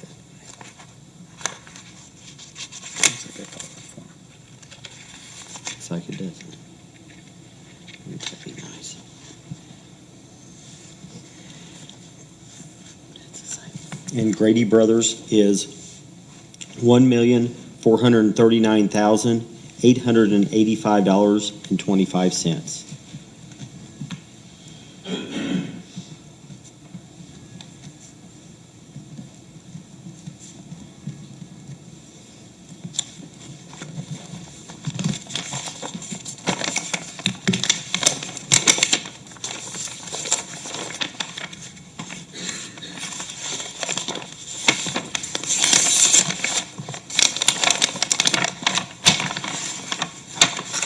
And the final one is Home Gardener Asphalt. Yes. And it is $1,428,126.65.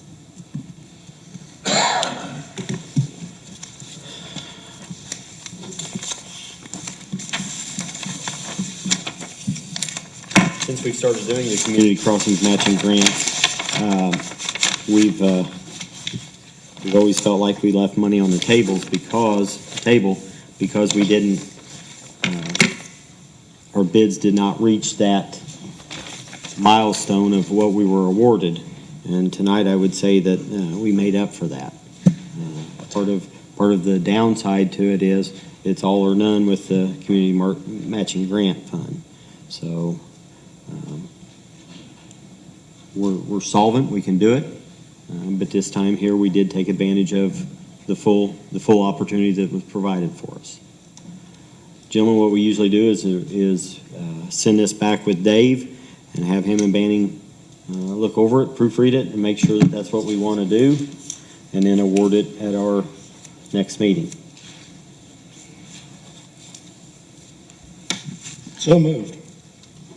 Motion to table? Second.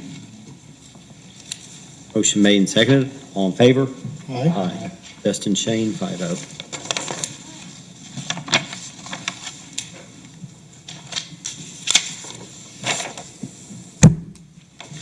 Next item on the agenda is the IPEP Grant Awards. Larry Long.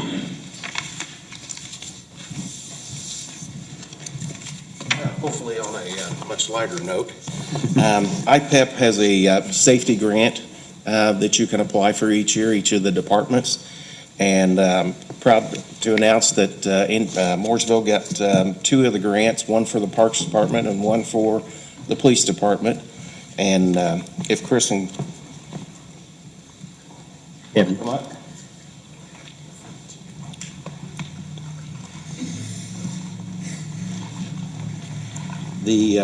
I gotta get my glasses out, I can't see them. That would be an opportune time for the newspaper to have a camera out. Yeah. Already have pictures. Yeah. The Parks Department got $929. Thank you. Thank you. Kevin gets to be in the Oh, shot. wait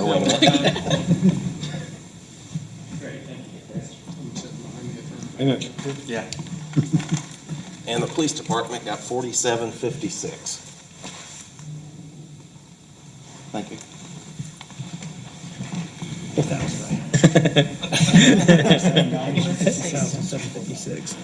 It's an 80. Larry, It's an that was 80. 4,756. Okay. Thank you. Thanks. Okay. I probably did a little late. Okay. Our next item on the agenda is our request to write off bad sewer debts. Gentlemen, if you have that packet in front of you, you look over the past couple of years, they've been right around $1,000. And this year, due to the diligent work of our clerk treasurer's office, she has determined that for 2020, she is unable to collect $389.07. This is a housekeeping chore that is required of this council. And this is just to tell the State Board of Accounts, we have made every effort that we can to collect this money. I need a motion to approve the request to write off the $389.07. Motion to approve right off the bad sewer debts at $389. And 7 cents. And I will second. How many cents? Oh, I didn't hear this. Motion made and seconded. All in favor? Aye. Jeff, Dustin, 5-0. Our past clerk treasurer usually just wrote a check out of her own personal account. I don't know what's happened here. Nothing? You didn't hear the eye roll?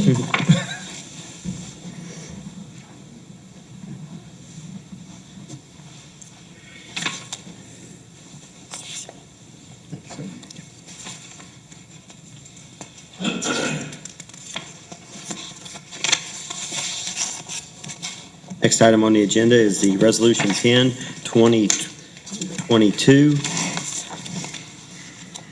All this does is it takes all of our funds that were in the black, moves that money around to the funds that were in the red, because sometimes we do that. At the end of the year, this makes all funds solvent. Another housekeeping chore that is provided to us. It is not spending money, it is merely moving money from one fund to the other. Questions for Diane?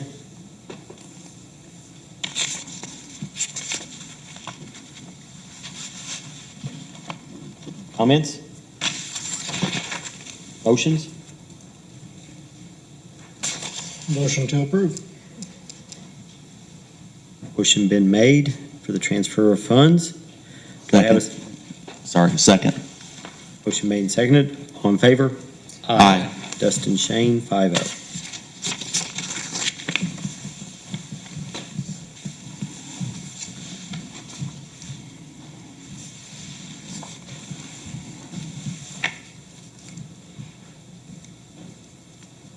Now, your APV registration. That takes care of any kind of invoice that was paid off cycle that didn't appear on the docket. And these are ones that we when we did our year-end process, they were identified, and we're going to transfer those as well.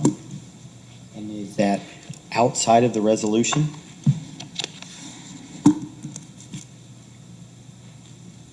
That is correct. No, it's a docket that you'll have to approve. And is this for the year or?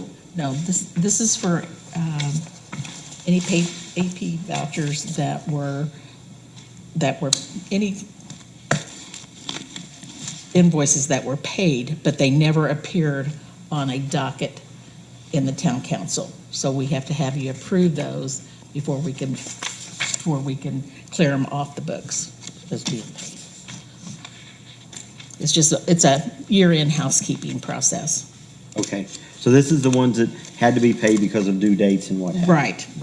There's like two options that we can put in, the due date or the meeting date. And we had used the meeting date versus the due date. So they just got paid, identified in the right docket. Gentlemen, do you understand that? Is it clear as mud? About. Is this the $612,000 amount? That's for the year. That is what was paid because of due dates. One of the big things that has always been kind of between is like our utility bills. We also see the WEX bills, and if you look through that, it'll give you a whole list of where we're at on it. If you look, the first large amounts are the pensions, because those are transferred directly to the state at their discretion and not necessarily ours. I don't remember ever seeing this done before, but No, it's the first one I've seen as well, Shane. And I was getting clarification from Debbie. Say, for example, we're paying insurance and what have you. Those don't go through the docket process because it's like, let me think about this correctly, so make sure I say this.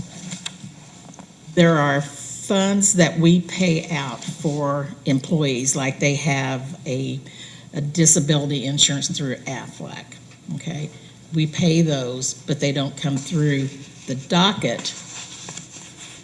And it's the State Board of Accounts request us to do this in the future. So that's where we're at. so this money was originally appropriated through the appropriation process and budgeting process, or? The insurance portion of it, but the other, the WEX, and I don't have that in front of me, Tom. What is some of the other? most of them are The paid. WEX is the charge cards for our department heads. And there's the police and fire fund, that is the employees' money. It's not really the town's money, so we had to pay it out to the police and fire fund. So it's just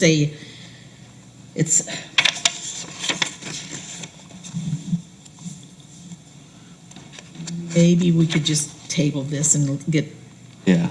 more clarification on it, because These are already paid, so they're not waiting to be paid. no, these have already been paid throughout the year, and they just did not get pulled in through the system, through our Keystone system, to print out on a docket, so you guys never seen them on a docket in the past.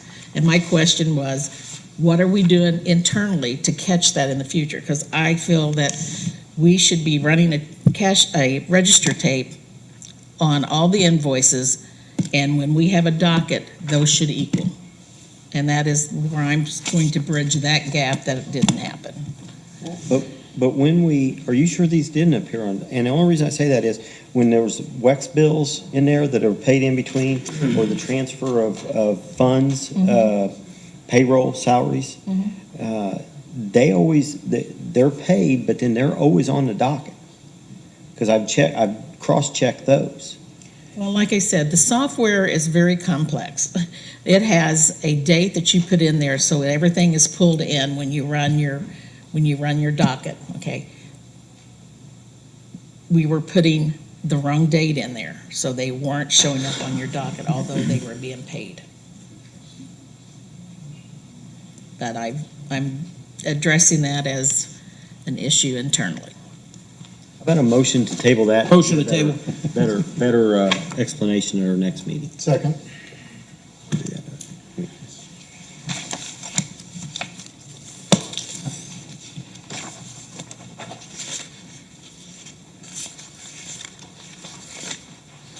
We didn't vote, did we? Voted yet. You just motion in a second. You made the motion. Yeah, that's what I was trying to write down. Oh, okay. Motion made. Great memory. Motion made and seconded. All in favor? Aye. Jeff Dustin. Could I ask something about this? Could you look at this and tell me, maybe with Paige or something, because I don't understand this one at all, so I just would like some extra help on this one. Oh, absolutely. We'll get For that this for kind you. of money, you know what I mean? Right. Thank you. I understand.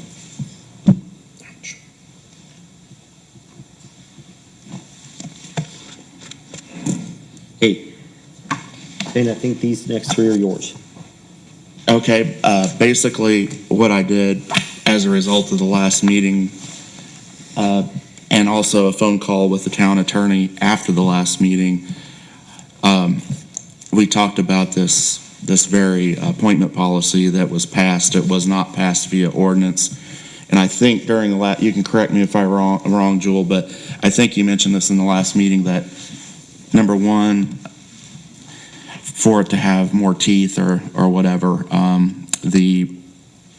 it should be passed with an ordinance. And then two, the language within the ordinance should read, have strong language like shall and must.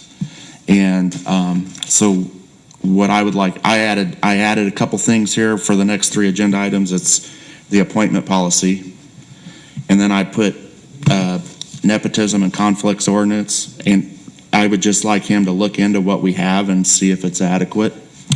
And then on the budget ordinance, we had passed a budget policy similar to the appointment policy, but for budgeting, and that one was done via resolution. It has not been violated yet, but I think, we've proven we don't follow policies very well. So I think that I would like the town attorney to look at all three of these and begin drafting sample ordinances for the council to review and vote on at a later date. So that's really why I put those on there.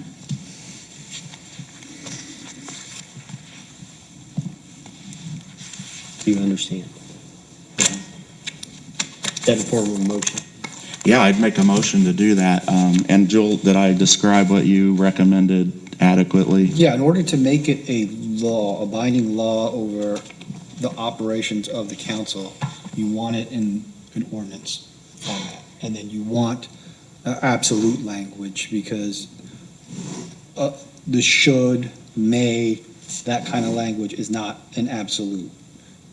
It's not a directive. It is essentially a suggestion. So, Shall, must are the absolute languages. okay.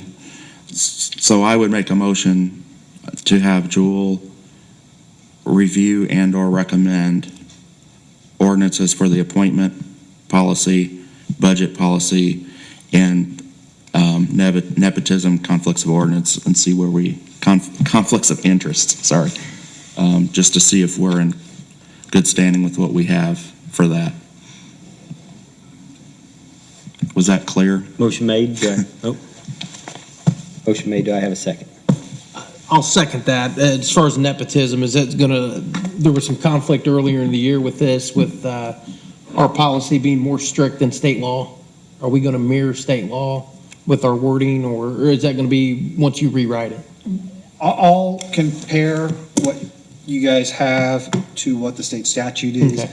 I mean, because when you talk about nepotism and conflicts, those are two different things. So conflict under statute really falls, the conflict of interest statute falls under the criminal code. Nepotism falls under the Title 36, and who you can have underneath you at a municipal entity or a governmental entity. So, but I'll look at it and give recommendations. Okay. Second on Shane's motion. Motion made and seconded. All in favor? Aye.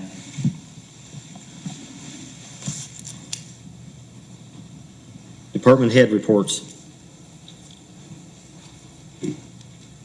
Bring that check with you. You've already endorsed it. I've already spent it. Well, safety items, we purchased it right away, so, beginning of the year. We had a park board meeting last night, and they asked that I come and bring 2 items to your attention. They are ongoing projects that have just come up. We were doing some park office renovations, painting, that sort of thing, and there was some evidence of mold. We are currently looking into the extent and options for operations of the park full-time staff and the office in the meantime. It was recommended that at this point we work remotely or here, so we're working on those options due to levels of mold in the office. The other item is the covered bridge. If you have not been to Pioneer Park, in the bottom of the park, the main covered bridge that everybody probably knows that's in the picture behind us, or behind you, the roof had a large tree limb that fell on it on top of the snowfall, has caused that roof to collapse, where multiple parts of the roof of the bridge are damaged. We've been working with insurance, and it is currently securely closed off to the public. We notified the police when it happened as well, and we're working to see when we can get that opened back up to the public. We had a structural engineer come this morning. The bridge itself is fine. It's the aesthetic part of the covered bridge. So I just wanted to make you aware of those 2 items that are going on at the park. So much for that good news, huh?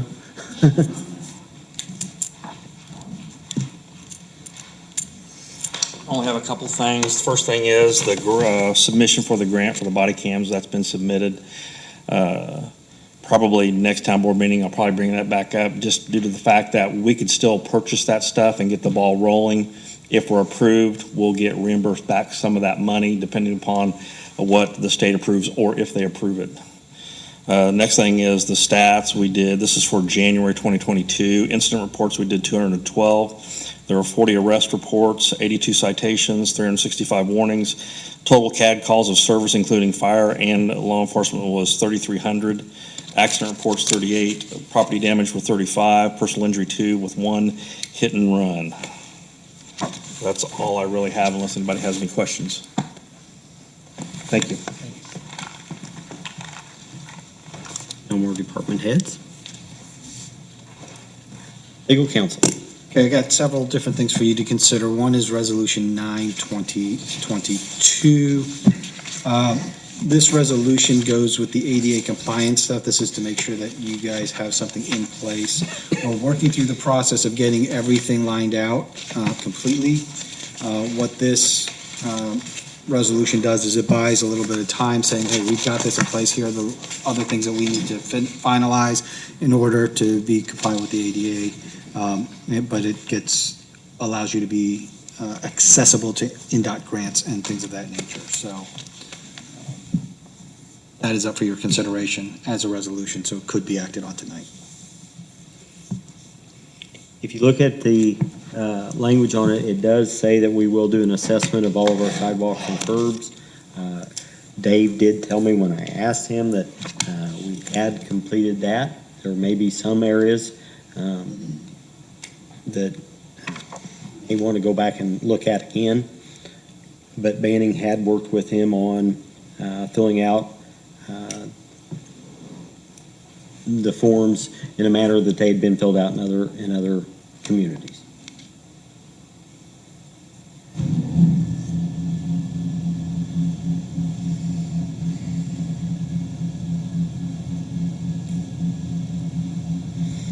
Every year when we do the Community Crossings Matching Grant, they ask about our ADA compliancy.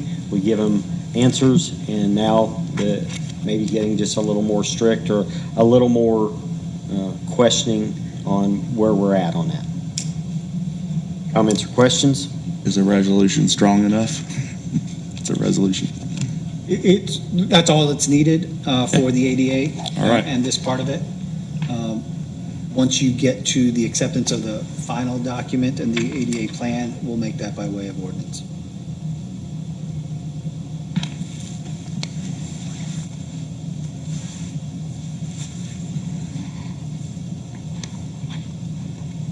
Motions or comments? Motion to approve Resolution 9-2022. Motion to approve. Do I have a second? Second. Made and seconded. All in favor? Aye. Justin Shane, 5-0.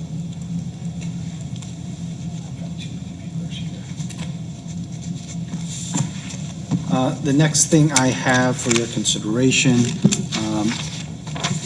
is, if you recall, the town took out bond anticipation notes for the wastewater utility. You need to pass a bond to take out those bond anticipation notes by this summer. So I've got an engagement letter here to serve. Zach Klutz is our bond counsel internally to serve as that for your consideration. You want to get this moving sooner rather than later. Baker Tilly is the one that was a financial consultant. For the bands itself, Adam Stewart with Barnes and Thornburg handled the bands. I don't know if you want to get an engagement letter from him for consideration, but we got to put it on the radar because we got to get started to get through the process of getting the bonds done to take out the band. So, To remind the public, that was when we started our phase 1 of our sewer improvement project on the south side. One of the things that we were able to do so as not to adversely impact the rate users during the first outbreak of the COVID virus, we took a bond anticipation note and we were able to hold off on raising our rates 1 year before we started funding the project. It was a 2-year ban, and we are coming up on that 2 years. Time flies when you're having fun. I think it was a good decision then. I stand behind it. I still think it was a good decision. And the money was, you remember, was it 2.5 or it was extremely low at the time? I can't remember. Shane, do you remember?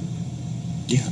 Do you remember what the interest rate was? It was extremely I low. don't remember, but yeah, it was Another low. reason why you want to get going sooner rather than later too is because Feds they're indicating rate hikes. Can we get an update on that project though through Banning? have them come in and, You had them here. I know, they left. Yeah, I can ask Banning for an update on that, as to where we are. I mean, my preference would be to have our attorney do it, since it's our bond.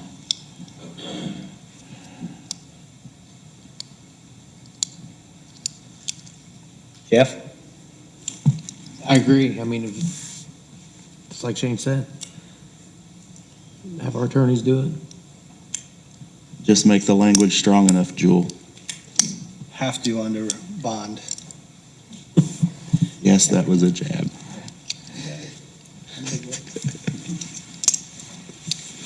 Craig, any comments? Dustin? I'm good with either.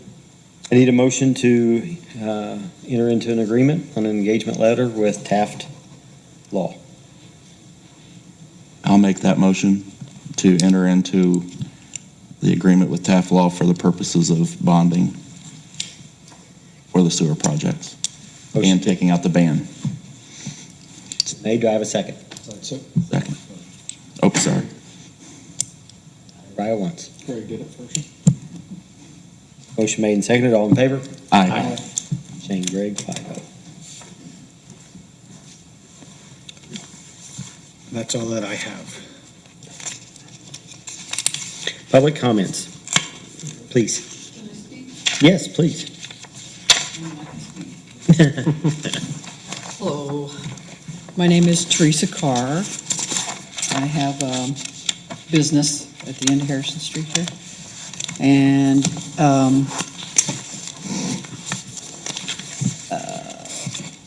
we were only using the front. It has 5 bays. I'll pass this stuff out so you guys can kind of excuse my crude drawing here, but you'll get the point.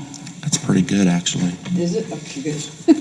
Hopefully I got my north, south, east, west right. And I have an estimate on the back of that, and I'll talk to you about that in just a minute. And you email it to I wanted to let you know what happened, what I found out. Yeah, thank you. I think.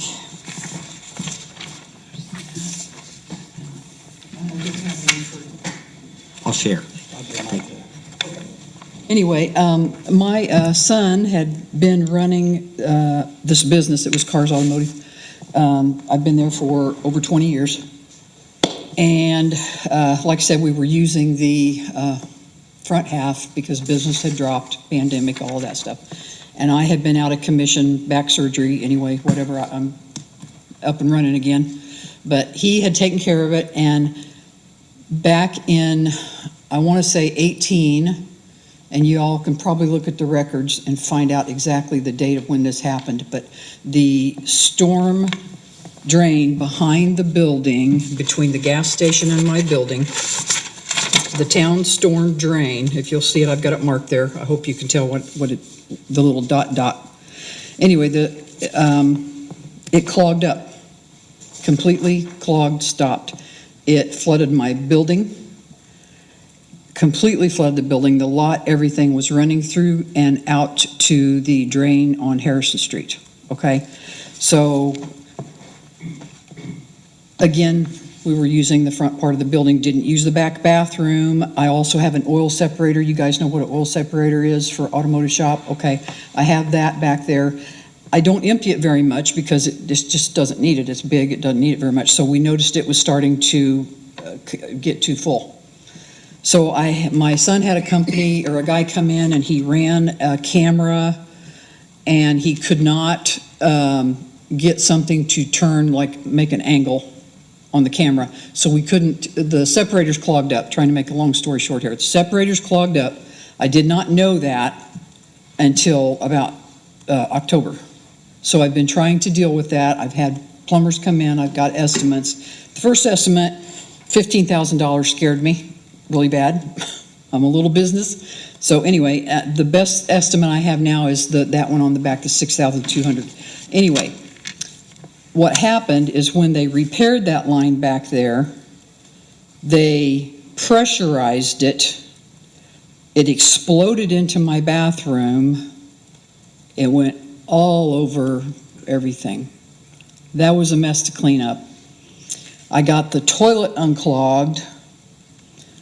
And I thought everything was okay. So when I got, like I said, I got, 2-3 years went by, I went back in there to clean the building completely out, trying to sell it and everything, and found out that the separator was clogged too. That's when I found it. So I had another company come in, they ran it, and another company came in. One of them was talking jackhammers and everything. I did not want to be that radical with it. There had to be an easier way. So this guy, that estimate right there, he said he can go from the outside of the building. There's 2 lines coming out, one the septic line, one's the separator line, and he can dig that out, put in a clean out at that separator, and get the separator unclogged for me. Anyway, so I called down here to the office, to sewer, talked to him, and they sent 3 guys down, and this was, and I apologize, not exact dates, but I'll say 2 months ago, okay? They came down, pulled in the lot. One of the gentlemen, I didn't get a name, I should have. He said, "Oh, I remember when that happened. It was all clogged up. It wouldn't go into the railroad track." He said, "I got pictures." And my fault, I didn't get pictures from him. But he remembered it, and it damaged all of the bottom of my cabinets, my kitchen cabinet, my bathroom cabinets. They're all ruined, all the baseboards ruined. So anyway, it wasn't my fault that the town drain clogged. It also flooded the lot next to it, and I understand that's getting ready to be developed. The one back this way, it's getting ready to be developed. And that area right there, I don't know if it needs another storm drain. I don't know where they're connected. There's one on Harrison. There's one behind my building. I don't know if there's one in an alley. But every time it rains, it goes through the middle. It goes through the middle of my lot and out to Harrison Street. And so, and I have it, he swelled it when the guy put the driveway in 20 years ago. He swelled it so that the water would go through and run out instead of puddling.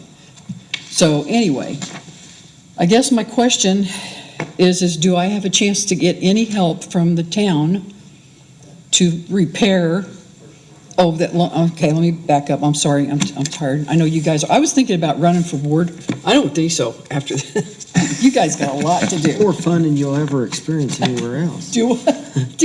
Anyway, the other thing he found is if you look on the edge there on the west side of my building, that dot is a clean out, and then there's another dot that's a clean out. So what happened is when it flooded, and I've had two different, I had Roto-Rooter tell me, and then this other gentleman tell me, and I got a third guy I got to talk to.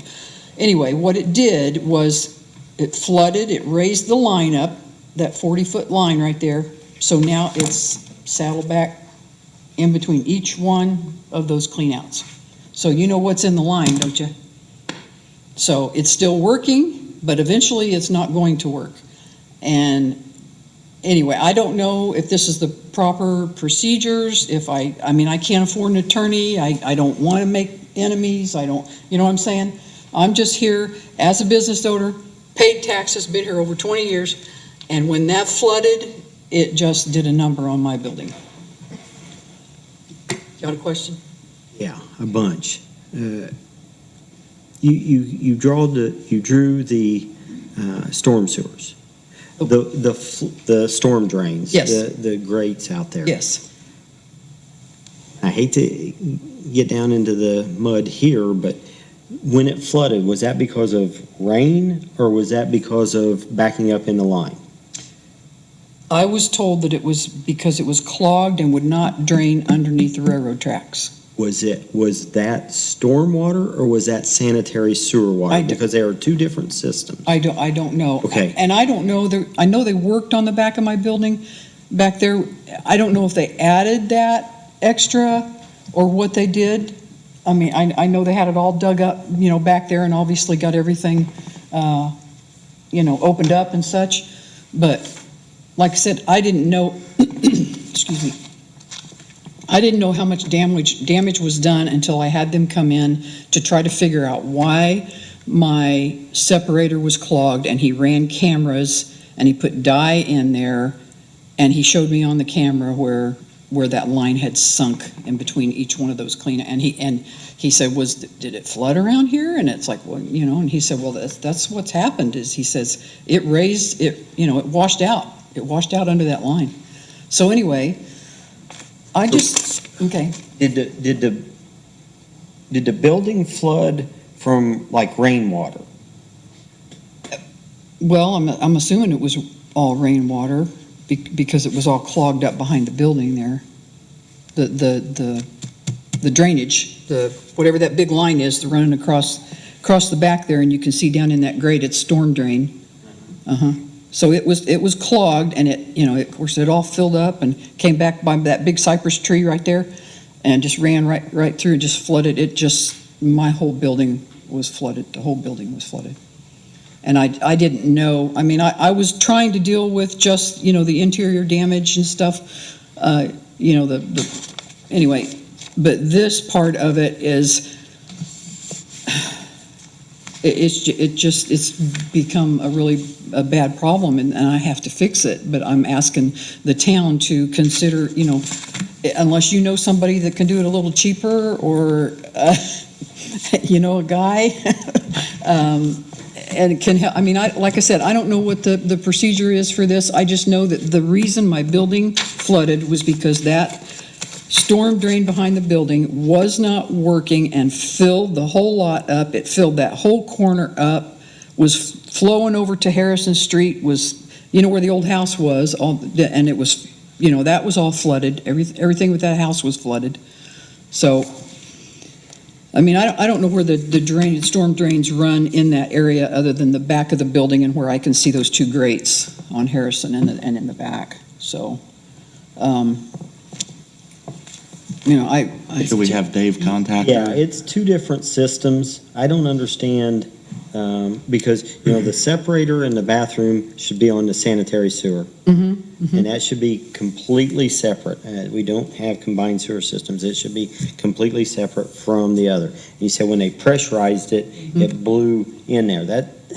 I'm really confused, and we need Dave to dig a little deeper for us. Yeah, because he showed me, like I said, in the camera, and so when it back flushed, all that pressure came through that sewer line and up through my toilet. My separator is just, that far, about that far from where the sewer line is under the concrete coming in the building. So it just went, and every line it could find, it exploded up through it. And like I said, it was. We need someone a little more familiar. That's what I'm asking you guys, because I'm just me. I think you're gonna have Dave look at it, because the only way that technically it should happen is if the stormwater drains are hooked up improperly to the sewer line. And so if you're backing it to come up that way, that's the only way I could see it coming there. So I think what you're gonna need to do is have Dave or somebody from the utilities go out there, take a look at it, and especially if somebody's been out there before and they have some institutional knowledge, that would be helpful. Yeah, I'm really lost on that, but all I know is it did explode up through the toilet, and those lines are really close, and it's going to go to the least resistant spot, so. Is this your phone number, the 752 number? Yes. Yeah. Okay. And I appreciate your. So we could give this to Dave Moore, okay, and have him contact you. What does he do? He's our Public Works Superintendent, basically, Okay. so he's in charge of that. Okay, well, those three guys did come down there and talk, but, they didn't. Is the storm sewer working currently? They said, yeah, I remember this, it's like. The storm sewer is working currently, right? The drain? Yes, Okay. it's working, yeah. I just know that, I have to make it work proper, or I'm gonna have another problem. So, anyway, but I appreciate your guys' time, and more power to you guys. I'm impressed. So, anyway, do you guys have any questions? Can I make anything clear? No? Okay. Well, thank you for your time. Thank you. Oh, that's not mine. Any other public comments?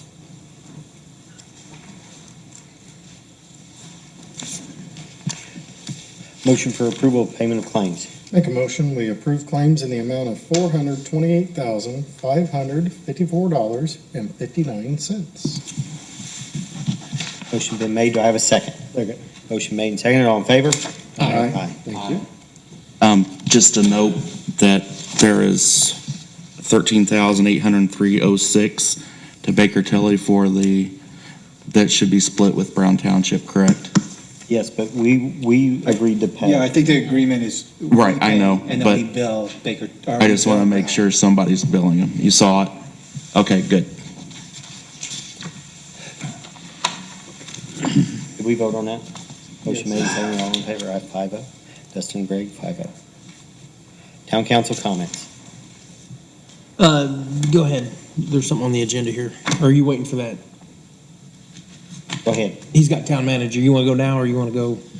No, go ahead. Okay. By all means. Real Thank you. quick for me. Appreciate it. Just encourage the council, for one, keep me informed of what's going on. Obviously, there's a reason we've replaced Virginia. I'd like to know that reason, because I'm in the dark on it.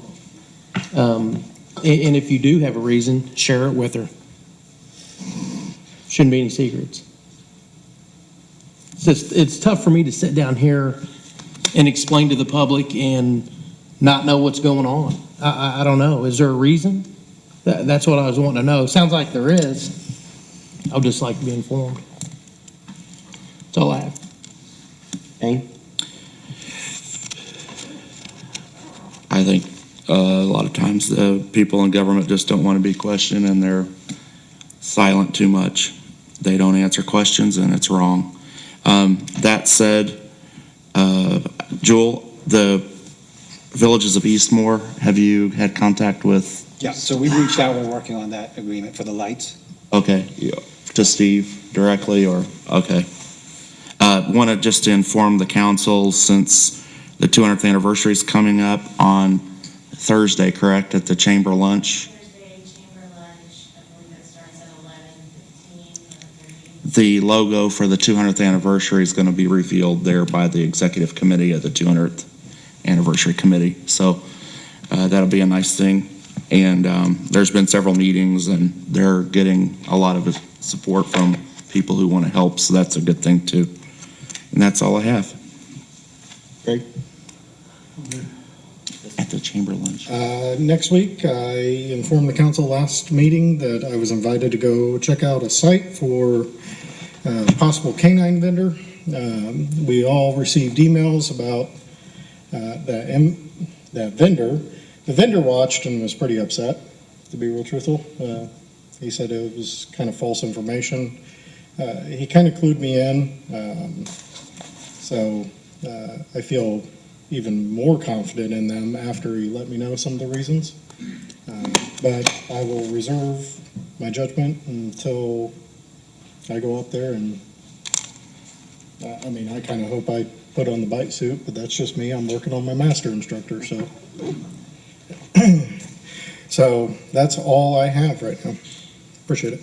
And a town manager, if you wanted to kick that. I would prefer to table it. I will just give a little heads up that I work with Dax on both his numbers and his scope of work. When he gave an update to us, it was, we do one avenue, we do this. He basically said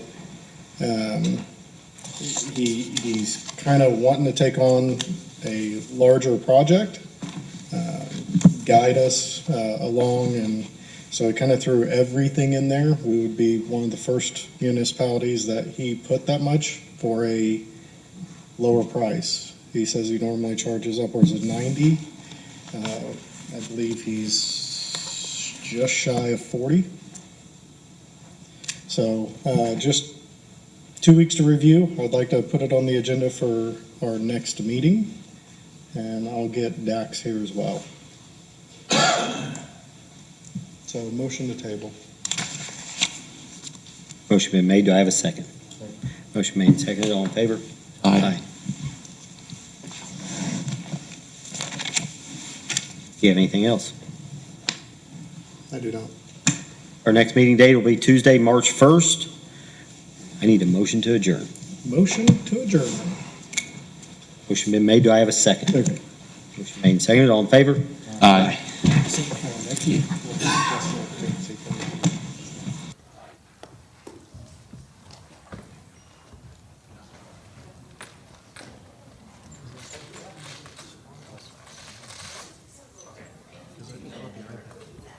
So this doesn't do any of that stuff. This is just notes. So, but feel how that feels when you don't have to worry about your hand. Oh, okay. That's the thing I like.